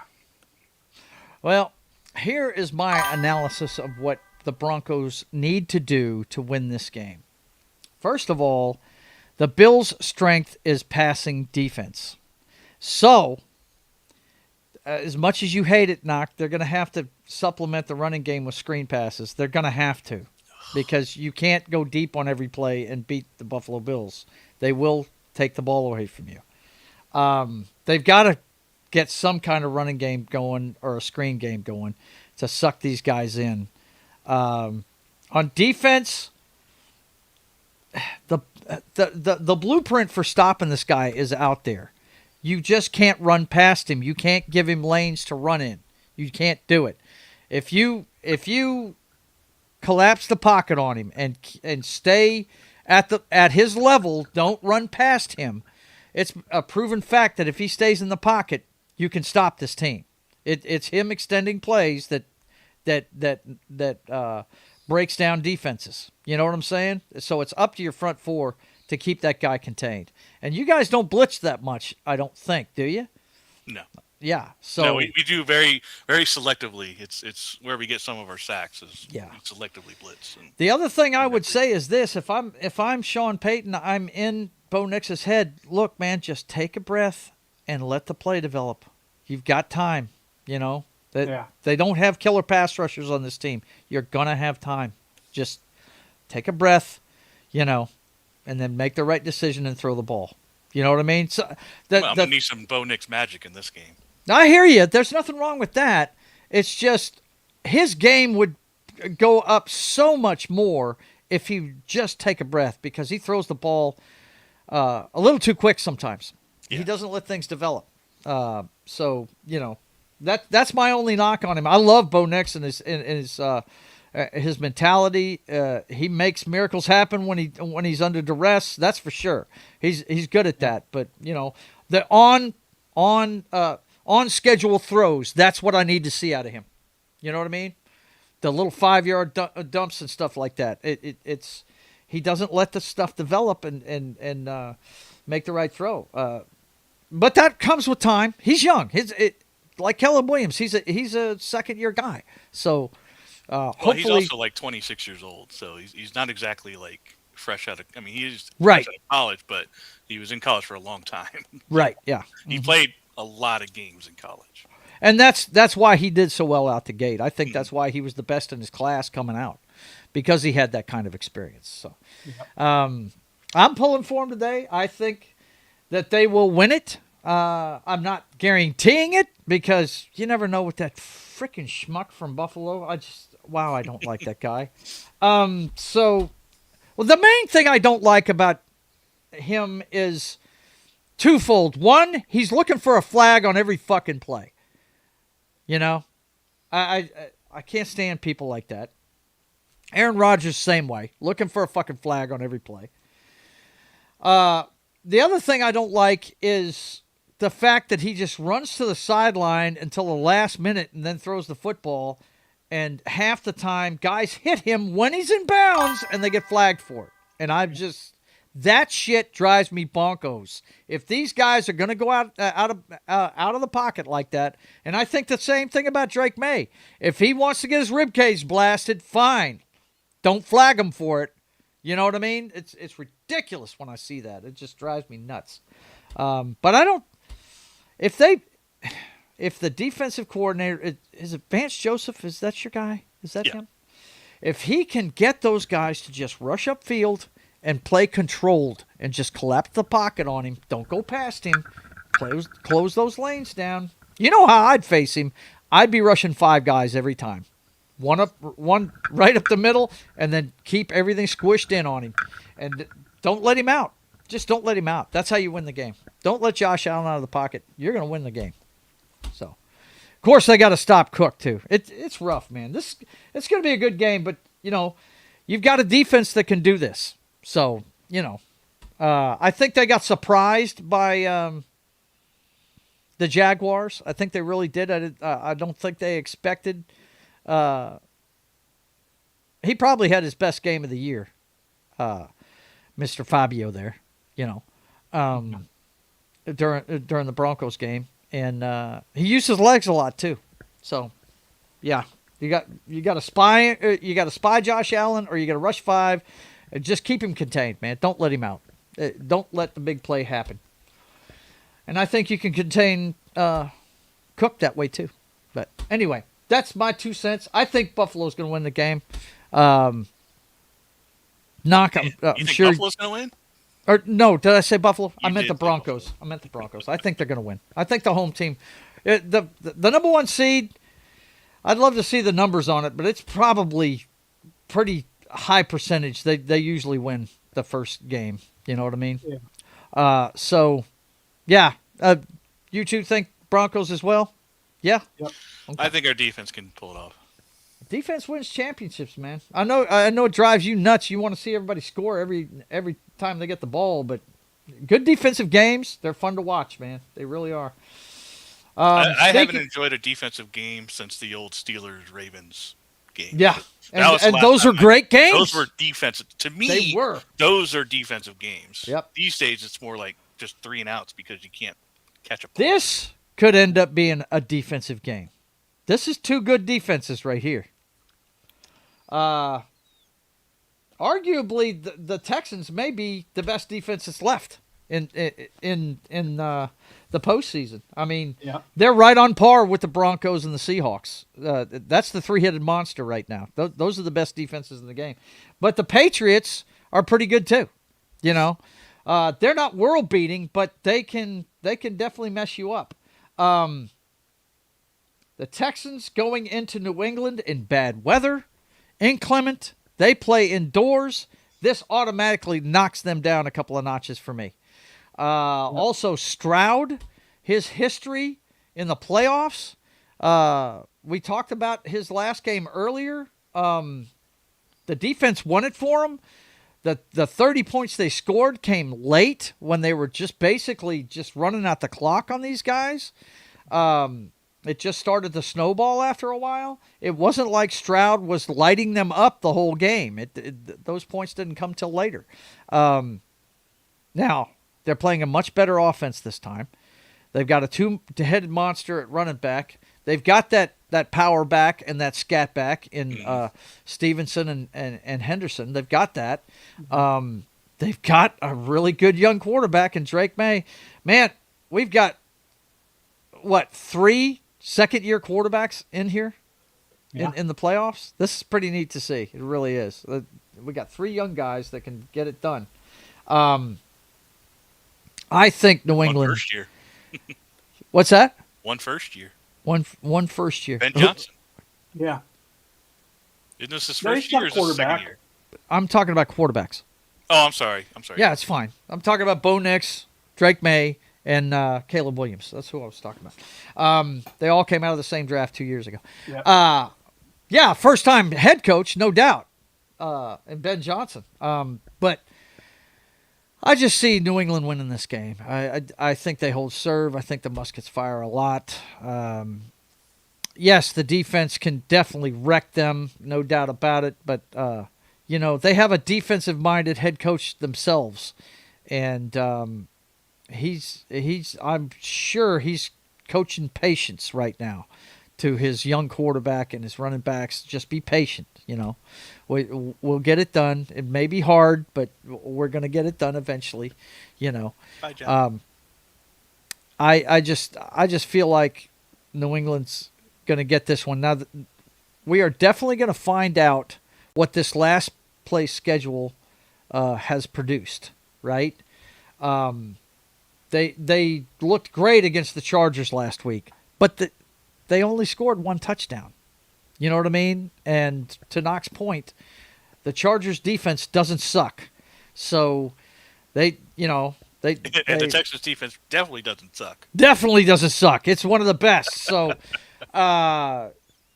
this could be a low scoring game. This could be a 3-6 game, man. It could be. It may be one of those ones. Knock, what do you think about this one? I think, to finish my thought, I think that Stroud is going to lose the game for him. That's what I think. I think that's what's going to happen. But go ahead. I see that. I think another thing the Pats have going for them is the fact that they have a run game. I think that's probably the biggest thing. And if they can get that going, that puts a lot less pressure on May to make bigger plays. You open up the play action. He's got great tight ends. He's got great wide receivers. Booty and Diggs and Henry. He likes booty. Yeah. So, I don't know. I just think the offense as a whole is better than, above average. So I think that works in their favor. And their defense isn't that bad either. So I agree. I think Stroud, can make mistakes. And I think the Patriots can at least get field goals off of them. Yeah. With those mistakes, depending on, where they're at. But, I'm kind of going with the Patriots on this one, but if there's ever a defense for May to get exposed to, it'd be this defense. So that's it. Yeah, it's going to be this game's going to be all on the Texans defense. Can they do it? That's a fact. So. They're going to have to give Stroud short fields to score because the way it's rough to watch him play quarterback, especially in the playoffs, dude. He looks very scatterbrained. John, what do you think? Well, I think they have a coach that's seen it all, defense-wise. Right. And I think him and the DC are going to coach May up to what to look for. And I think they're gonna be ready for this defense. And I think that Patriots are going to pull it out. Yeah. Do you think it'll be a defensive struggle though? Yeah, it's going to be a lot of pounding the rock and 2-yard runs. Right. A lot of 2 yards in a cloud of dust, man. Yeah. Yep. It's going to be rough, man. It's going to be cold out there. That's another reason why you learn how to run. There's nothing better in the cold than pounding the rock right down a defense's throat because It's not going to be that cold. It's only going to be 34. 34. That's all. Oh, Yeah. okay. I thought we were in the middle of a cold snap in that part of the country. No, the cold snaps in the Midwest. That's why the Chicago game. Yeah. it's 15 degrees. That's not good. Well, it sounds like we're all on the Patriots for this one. And I just don't, unless he all of a sudden turns the light on, I don't see Stroud pulling it off against this team. Before you move on there, Joe. Yeah. So scenarios, right? If the ones that we pick win, it'd be Broncos and Patriots in the next round. Yep. Right? Uh-huh. If the Bills win and the Patriots win, that's not a bad game. No, it's not. That's a three times in one that's season. number 3, and it's split. They split. Remember, New England, Drake May out Josh Allen in the first matchup, and then the second one, Bills defense they humbled Drake May in that second one. So, and then if the Texans and the Broncos win, you get the Broncos at home versus the Texans, who they beat earlier. It'd be a revenge game. Yep. The Texans, where he knocked out Stroud out of the game. Yep. In Texan, and they become at our house. And then you have the Bills and the Texans scenario, where the Bills would go to Texas because it would be a home game. It'd be a home game for the Houston Texans. If both the wild card teams win, they had the better seeding. So, yeah, they would be going to Houston. Yeah, because Houston was the division winner, right? Yeah. No. Jacksonville was. They're just higher seated. That's right. They are higher seeded. Okay. They're higher seeded. I don't know why I was thinking division. I knew they were higher seeded. They were the 6, and Buffalo was the 7. I believe. I forgot Jacksonville actually won the division. Yeah, Jacksonville won the division. Because the Chargers were the 7th seed. Yes. So they were the 5 and 6. Because Houston played Pittsburgh, who was the 4. Yeah, right. That's it. Okay. Yeah. Houston was the 5. So I like all those. Honestly, all those scenarios are pretty cool to me. They are. Look. This parity is when we look at the matchups in the NFC. They're pretty fucking cool too, especially if you're an NFC West fan, because the odds are we're going to have an all NFC West Super Bowl unless the Bears win. You know what I mean? Speaking of the NFC, let's go ahead and get to that one. This one is tomorrow. The Seattle Seahawks are going to face their nemesis for the third time. That one's tonight. Is it? Yeah, it is tonight. That's right. Yeah. Both of the bye week teams play today, don't they? Yeah. This one's tonight in prime time, and this used to be must-see television, even in the regular season, when Kaepernick was playing and Russell Wilson and the Legion of Boom. This is what made the Legion of Boom famous, was this game right here, man. It was a lot of fun watching those teams go at it, and it's fun to watch them now. The last matchup, I think you guys know, we held the 49ers to 3 points the entire game, and our quarterback's most important stat was a goose egg in the interception department, and that's what won the game for us. We ended up winning 13-3 in a defensive struggle. I don't know, man. I'm looking forward to some fun stuff tonight. I think that I think Seattle's going to win it because our track record at home in the playoffs is phenomenal. It's going to be hard to go in there and beat us. Kittle being missing is really going to hurt the 49ers. Brock Purdy has been playing phenomenal football. I'm not taking anything away from that guy. I just think McCaffrey.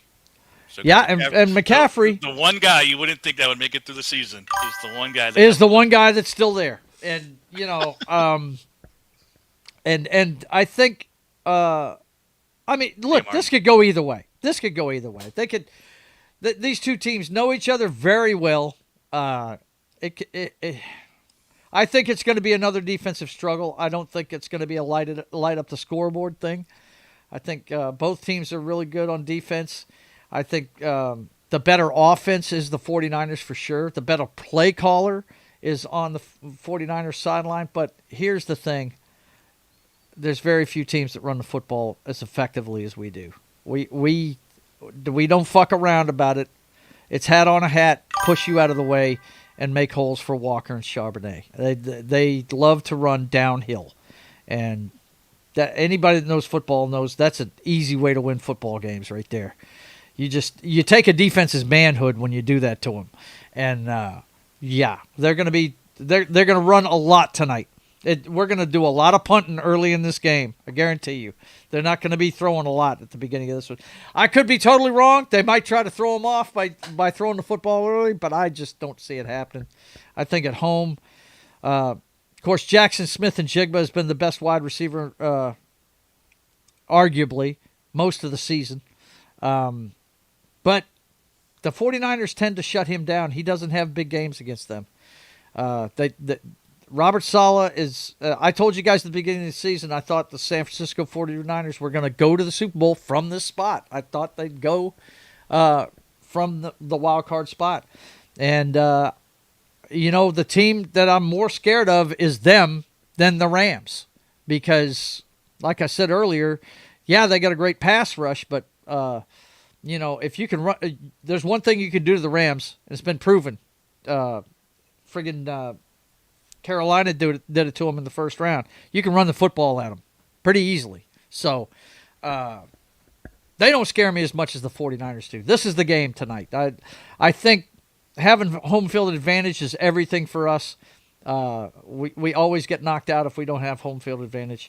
And, I'm picking my Seahawks. John, what do you think of this one?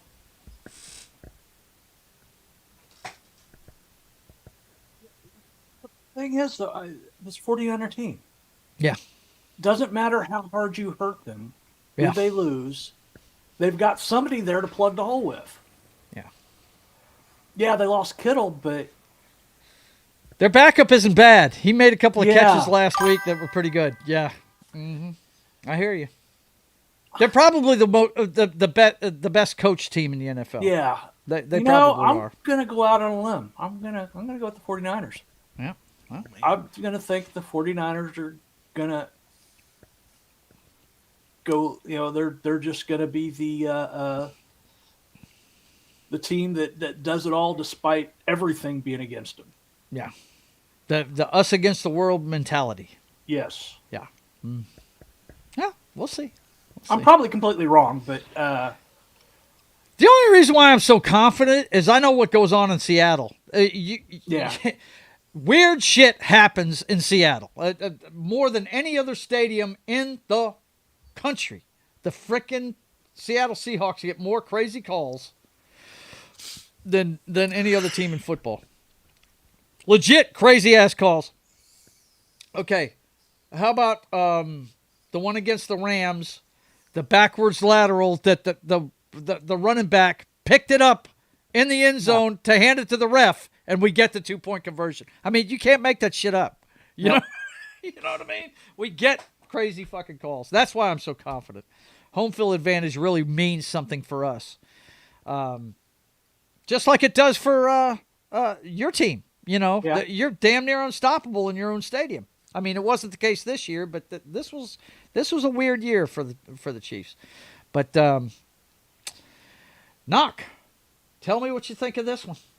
Are you going with him with the 49ers, or do you think it's going to be my boys? I'm going to go with the Seahawks on this one just because as a team, I feel like, and John's right, just the craziness the coaching that they're doing in San Francisco is ridiculous. Yeah. But I think eventually, right, something's got to give, right? Sometime, at some point, right? Like, come on. And if Purdy goes out, then Oh, good God. Then Don't it's wish over. that on him. But Yeah. wait. Hold up. Wait a minute. Wait.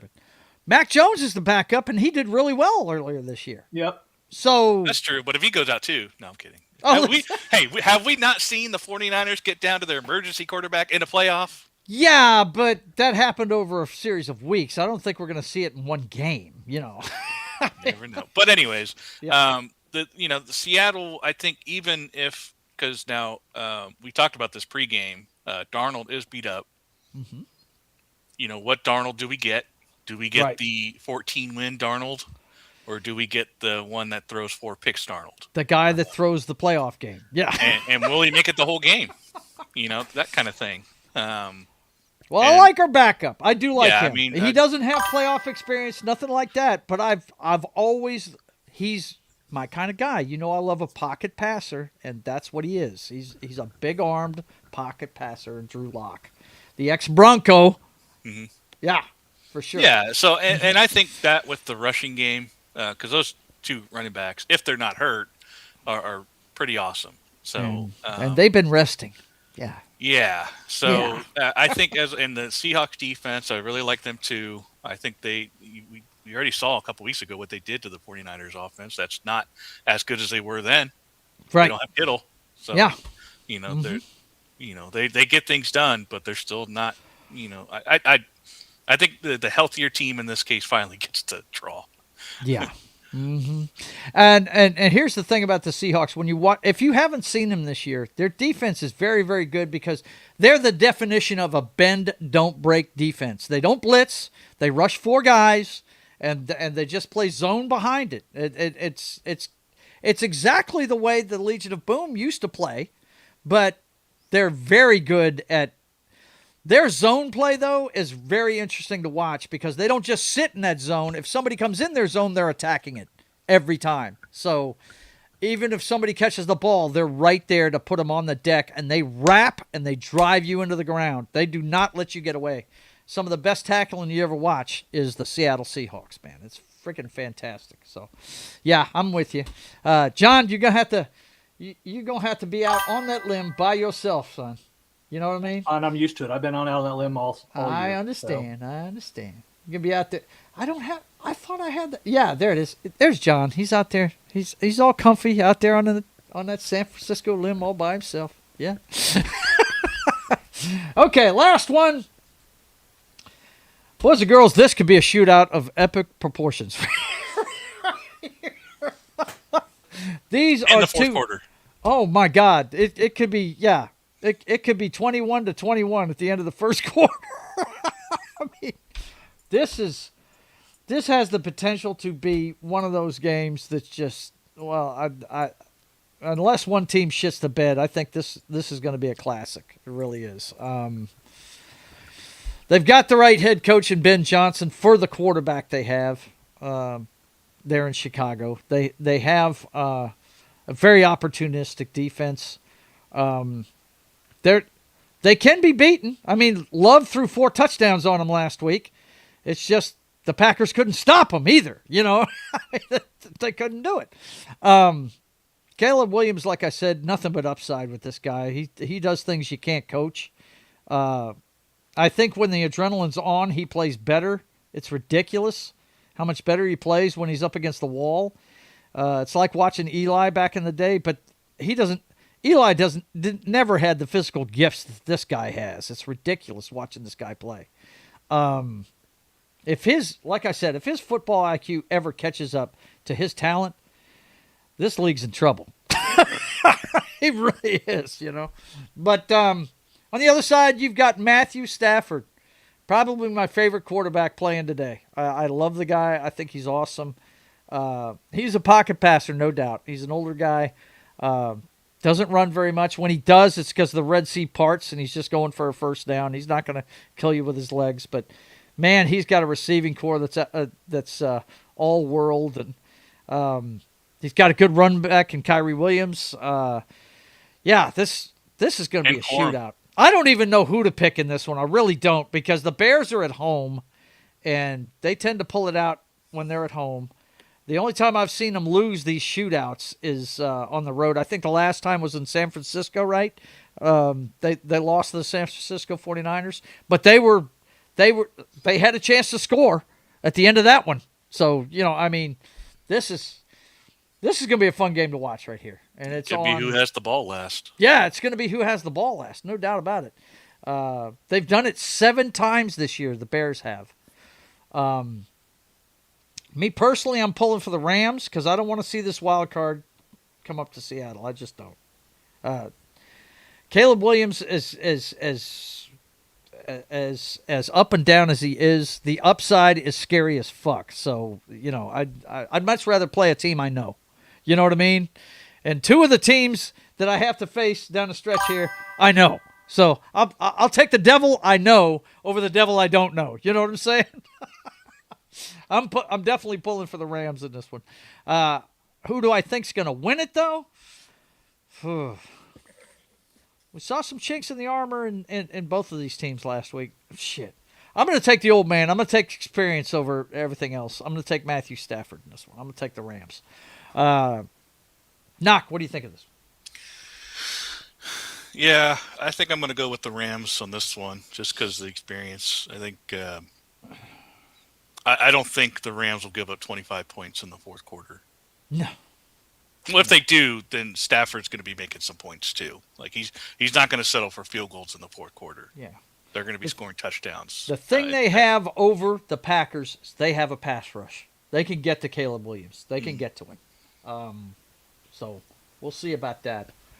If you can get them off script and in the pocket. Right. And I'm sitting here watching there. The thicker kicker is going to make those kicks, I'm pretty sure. You know?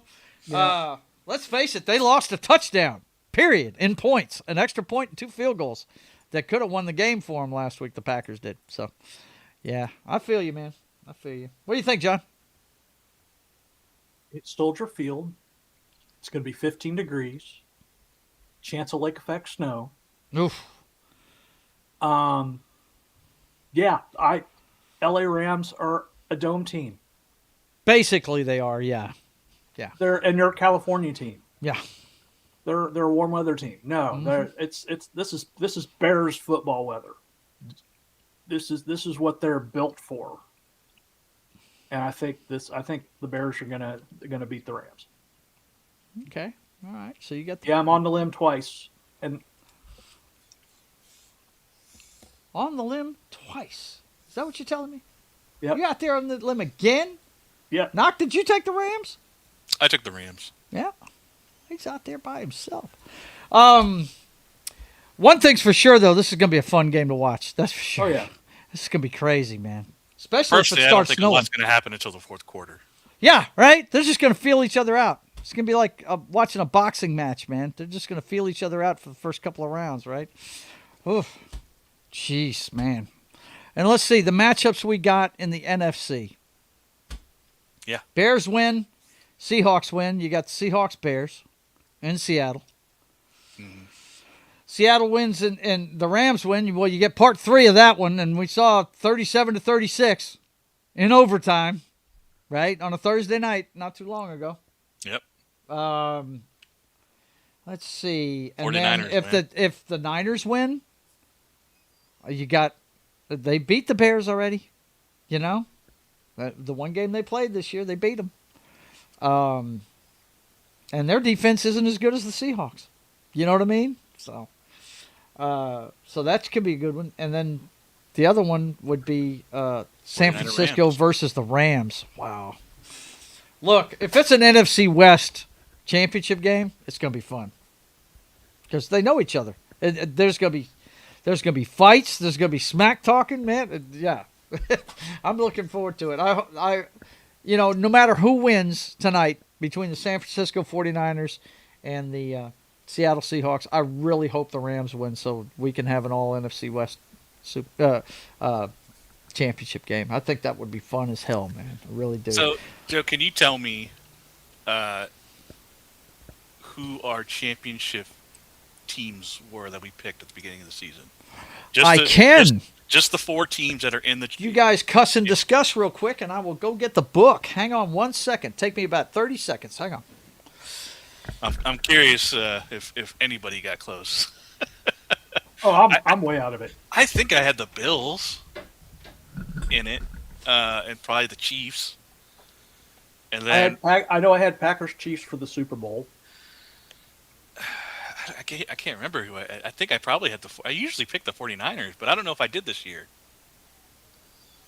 I don't remember if I picked the 49ers or the Eagles for the other NFC team.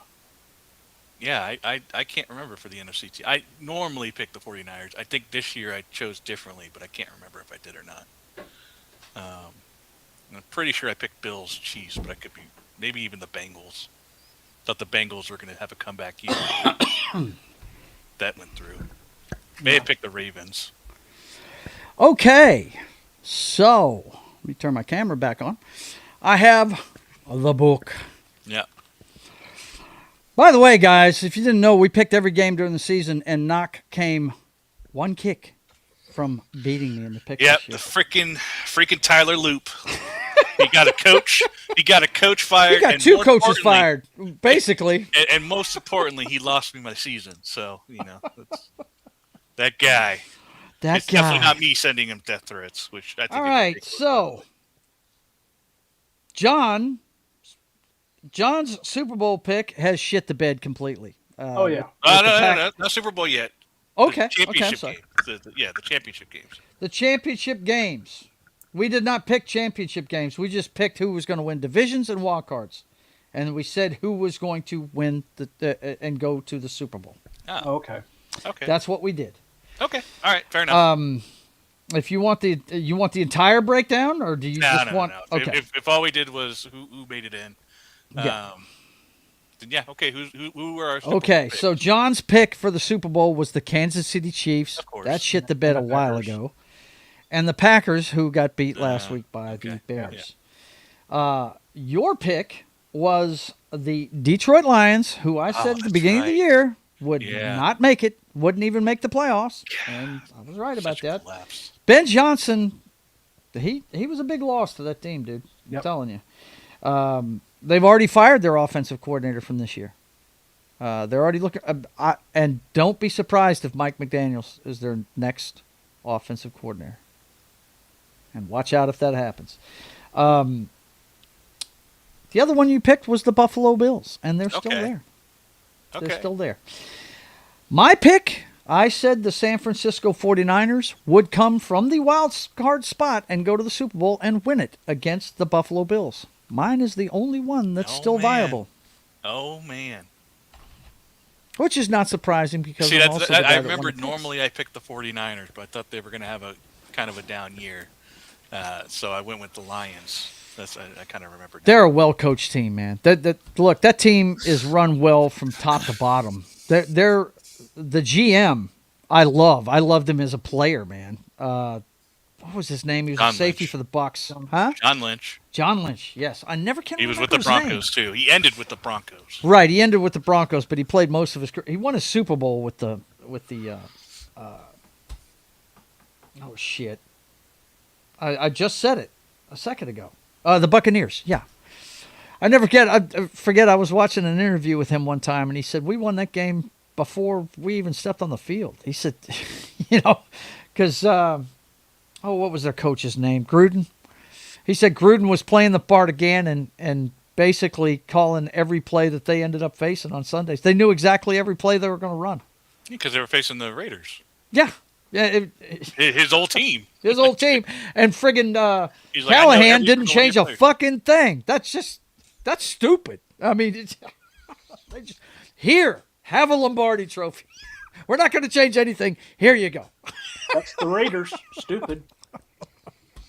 But anyway, yeah, so that is everything. I think we've covered all the games. Of course, we talked about the national championship. There's only, 3, 4, 8 football games that matter left this season. I hate it. I'm almost mourning it Yeah. already, man. I hate it. Yeah. Well, hey, UFL has started. I haven't even watched it. But, It started in January? I think so. Or it's Nah, about I to think start. that's March, March. buddy. I think that's in Is March. it March? Was okay. Yes. It's starting soon. But it's coming pretty quick. Yeah, they already got advertisements for it. Yes, and it's on Fox, so I'll definitely be checking it out this year for sure. We're not going to do a Battlehawks. show on it, or anything. Huh? So go Battlehawks. Go Battlehawks! Yeah, they get the biggest crowds in the They get UFL. like 30,000 people at their Dude, games. So, they yeah. get a lot of people going to those games, man. Well, Makes- St. Louis is pissed. Kroenke took the Rams. Yeah, no.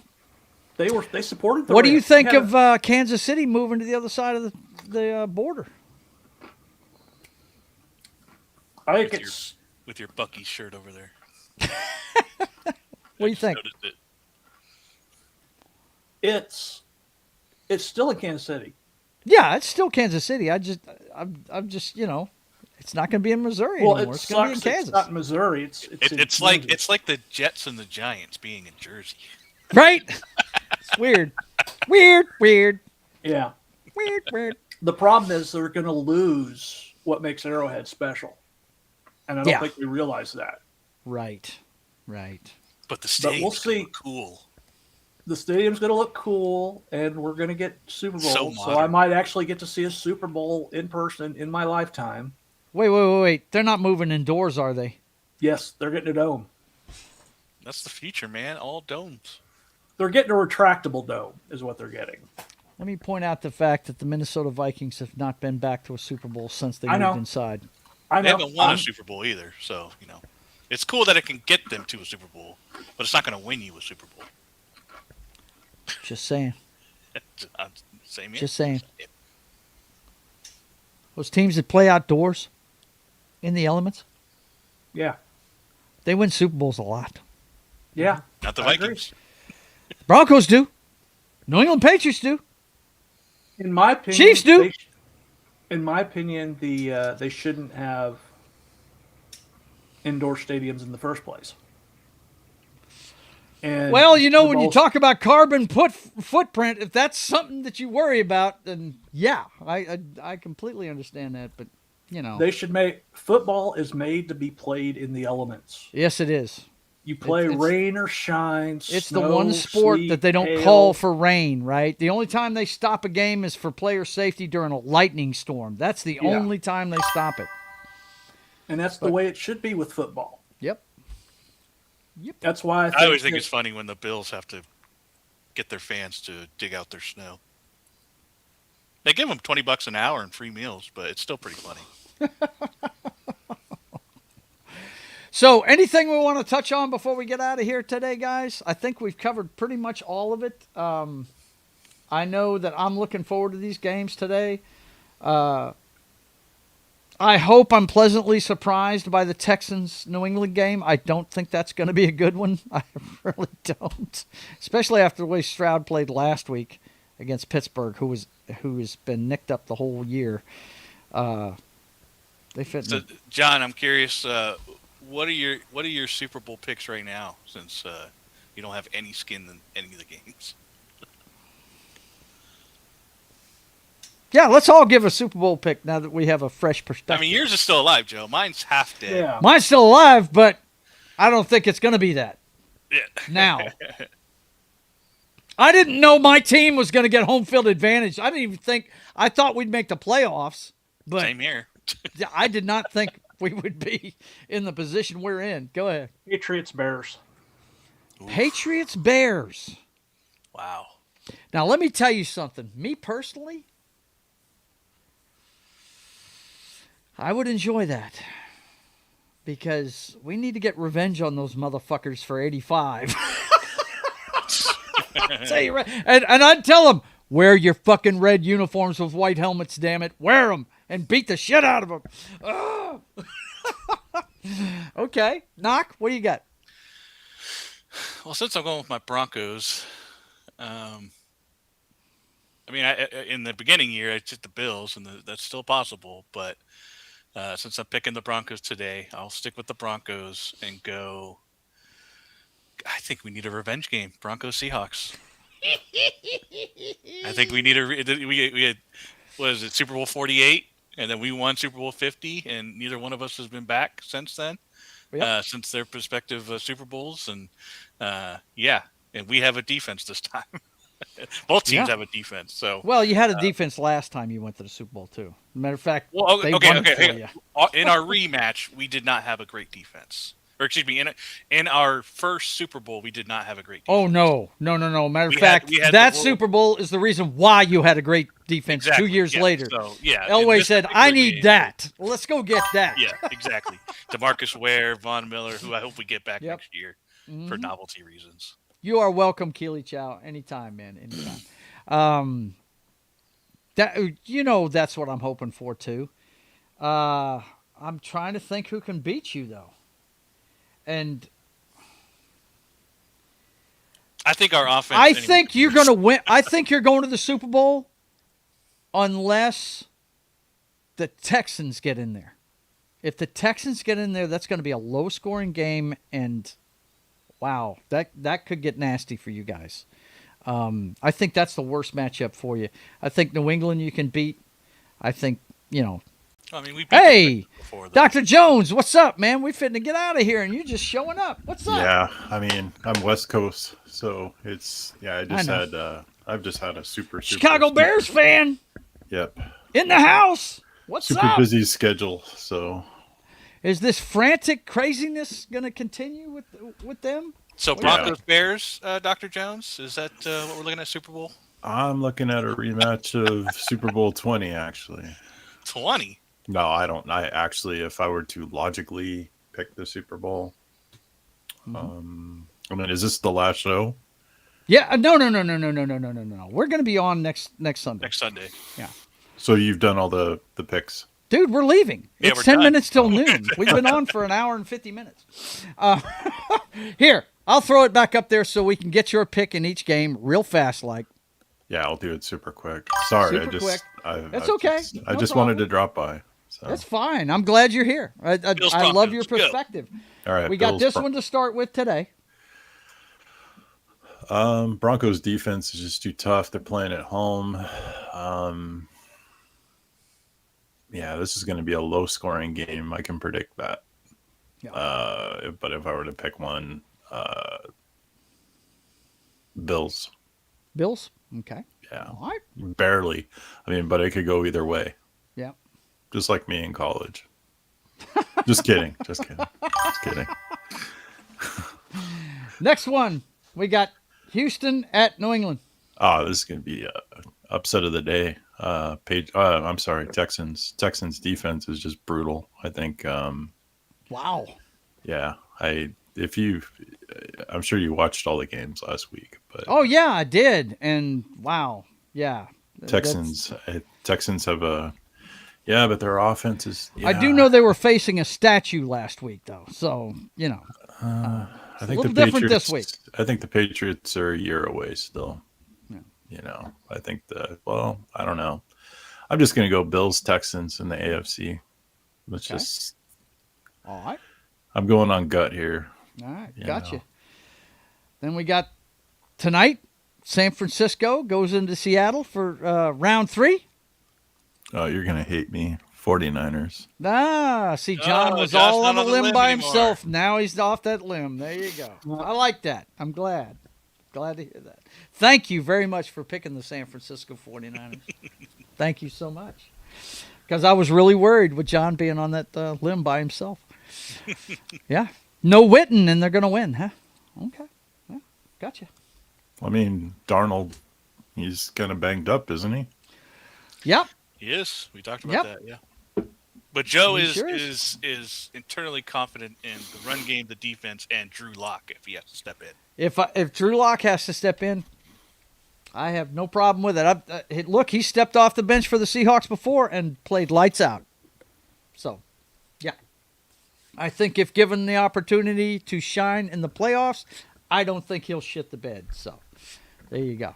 Now, Darnold, on the other hand, that's what worries me right there. Is that dude. But we talked all about it. I think our defense is what's going to win the game for us. It's going to be another defensive struggle, and I think they're going to win. Okay, and then the last one, your beloved Bears host another NFC West team, probably the most high-powered offense in the league besides yourself, the Rams. So The weather. People are undercutting the weather factor, and I think it's going to make a big difference just because statistically the Rams do not do well in cold weather. Statistically, they have everything going. I don't care what offense they have. They're going to be playing in like 15-degree weather. And then people say, well, he played for the Lions. Well, that was a dome stadium. that was a dome stadium. He did beat the Bears once in cold weather, but it was a totally different Bears team. And I think if this was in LA, oh Jesus, Rams would blow them out. But I think the weather is going to be a huge factor, and I'm taking the Bears. So what's your Super Bowl prediction, sir? Well, We were just talking about that. NFC, we're going to see a rematch of the 88 NFC Championship game, 49ers Bears, but it's supposed to be super cold next week too. I think the Bears get in the Super Bowl just because of the weather. Which is it's going to be a fluke. That could happen. I think you're going to see a rematch of Super Bowl 20, Patriots Bears. Okay. Even though I picked the Texans, it's just that's what I want. I think you want that, yeah. And the Bears are gonna win that game. That's how it works, Dr. Jones. You have to pick the teams. Because my still alive team is the Bills. Bears are gonna win 46-10. I'm 46-10. kidding. That's the Super Bowl. That was yeah. He's throwing that in my face. Gotcha. Don't worry. Yeah. My dad's from Boston. I was pulling for that team. At this point, I just have to go with my heart. I don't know. I think. Well, the weather is a big factor. Yeah, I mean, and we talked about it, but as high-powered as these offenses are, the team with the better running game, which I think is the Rams, with Kyrie Williams, I think Swift is good. I think you're really undercutting the Bears' running game. Yeah. I think you're really underestimating it. Was it Swift that brought them back and scored 25 points at the end of that game? No, it wasn't. That was Caleb Williams. That was all Caleb Williams. We'll see. I mean, it's hard to predict the Super Bowl. I'm just looking at this week, I think. Yeah. The weather could definitely get them there, though. You got 8 teams you got 8 teams right now that could win the Super Bowl. Yeah, and we mentioned this earlier too. Parity, exactly what they've been looking for years. That's what they've got. Did you pick the college football national championship? Yeah, we picked it. All of us picked Indiana, but I'm the only fool that even gives Miami a chance. Because we talked about Miami's chance, and it's mistake-free football. Mistake-free football. It's all going to fall to Beck. They got a home game. It is a home game. Yeah, we didn't mention that. Well, they are playing in Miami. But last week for the bowl, Indiana. Oh my God! It was a home game for Indiana. Yeah. It was Indiana Red and that was Atlanta. So they're going to go a couple miles south to Miami. So I have we'll have to see. No fear of there being red there compared to orange or green or whatever. Listen, I'm going to go against the grain. In Miami, man. That's right. See, Knock knows nothing about how dominant that fucking program was at one time. They've been so shit for a couple of decades. The Jimmy Johnson? Oh, God. Jimmy Johnson? Yeah. Wow. I'm because we're playing in the now. We're playing in the Kurt I understand. Now. I'm just saying. There's going to be Miami fans at that stadium, dude. I guarantee you. I'm not saying there won't be. I'm just saying the Indiana fans travel. Yeah. Unlike Oregon fans. I'm picking a Duke UNLV type upset. I think, really? I think Miami wins. Well, defense does win championships. They're hot. Yeah, and none of us don't think Miami can't win. We know how they can win. You're not going to win 50-10 over Indiana. That's all. Here's the problem. Indiana will make you pay for every mistake you make, and Beck has only played 1 or 2 games that I've ever watched him where he didn't fuck it up at some point. So they'll go as far as Beck takes them. They have a chance if Beck doesn't fuck it up. The football gods are going to even things out. Indiana is not like Nebraska basketball. Indiana football is not supposed to happen. It's just the rule of life. Well, Signetti is the... Yeah. I don't know. He's the Hercules right now. Yeah. We'll see. To the football gods. Let me tell you what these two are worried about right now. Your second team, that little team in your town, they're hoping Signetti and Mendoza don't come there. That's what they're hoping doesn't happen. Here's a little statistic for you. If Indiana wins, they will be the first team in college and football to go undefeated. No. Football and basketball. Oh, okay. Sorry. I was fixing to say. I'm still LSU did that not too long ago with Joe Burrow. Yeah. No, because in 1976, UNLV went undefeated. They are the last undefeated national champion. I know that as a UNLV fan because UNLV almost did that in 91. Yeah. With the basketball team, they almost went undefeated and won the championship, and that's when they lost to Duke.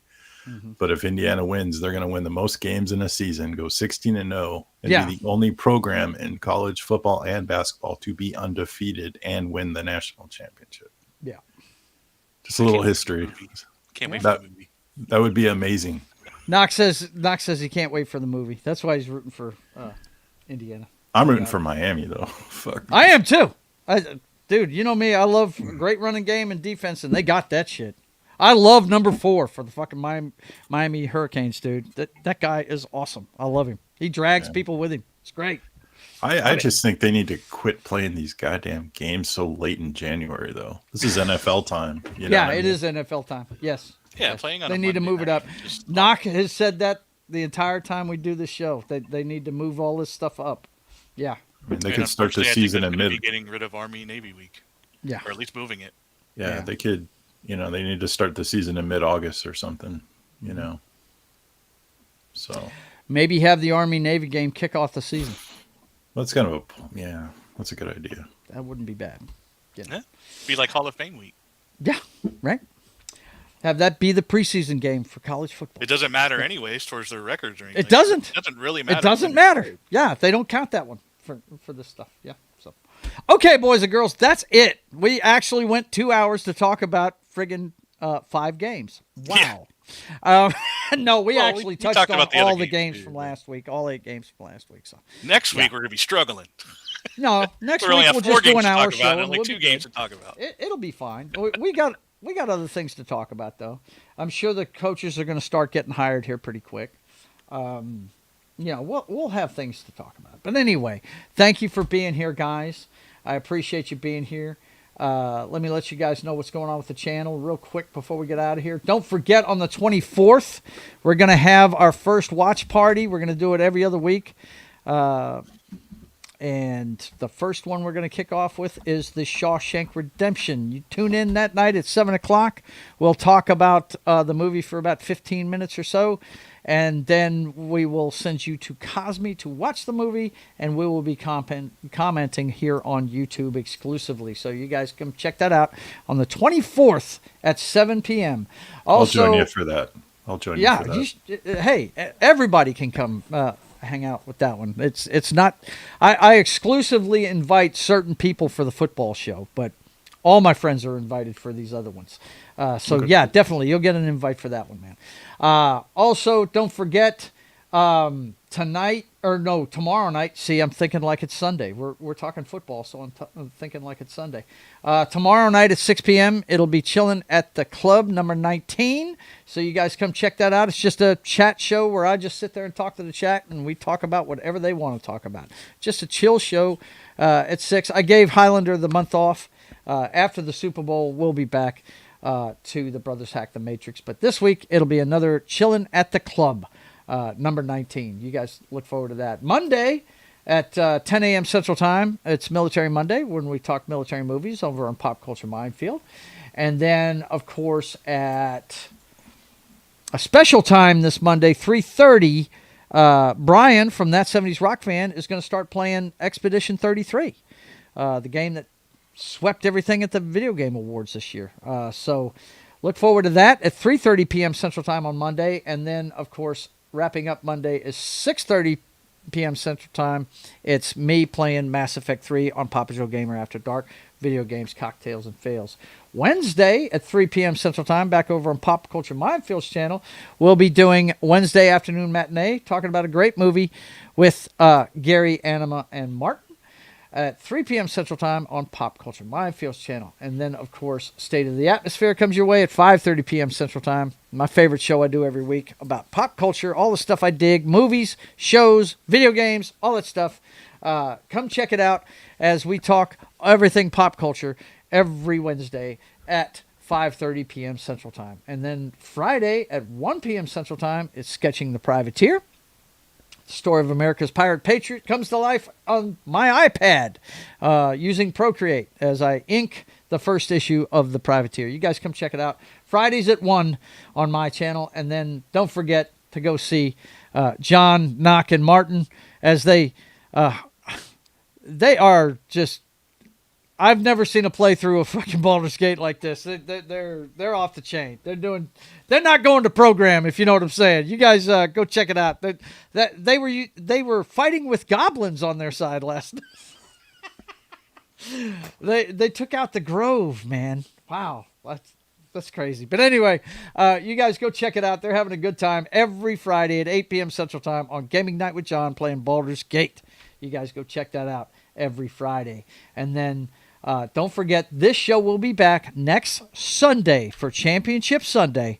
We'll find out today over the next 2 days who the 4 teams will advance to the championship weekend. You guys come check that out next Sunday at 10 a.m. Central Time.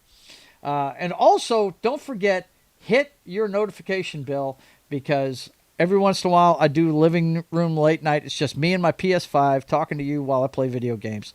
I played my favorite wrestling game of all time, WWE 2K19, the other night. Had a ball doing it, and we hung out, and I talked to the chat. So you're only going to get that if you're notified about it. So hit the notification bell for my channel so you guys can find out about that. So for myself, the latecomer Dr. Jones, John Das Wolfen, and Knock, I want to thank you guys for being here. And until we see you again, I want you guys to keep on keeping on. God bless.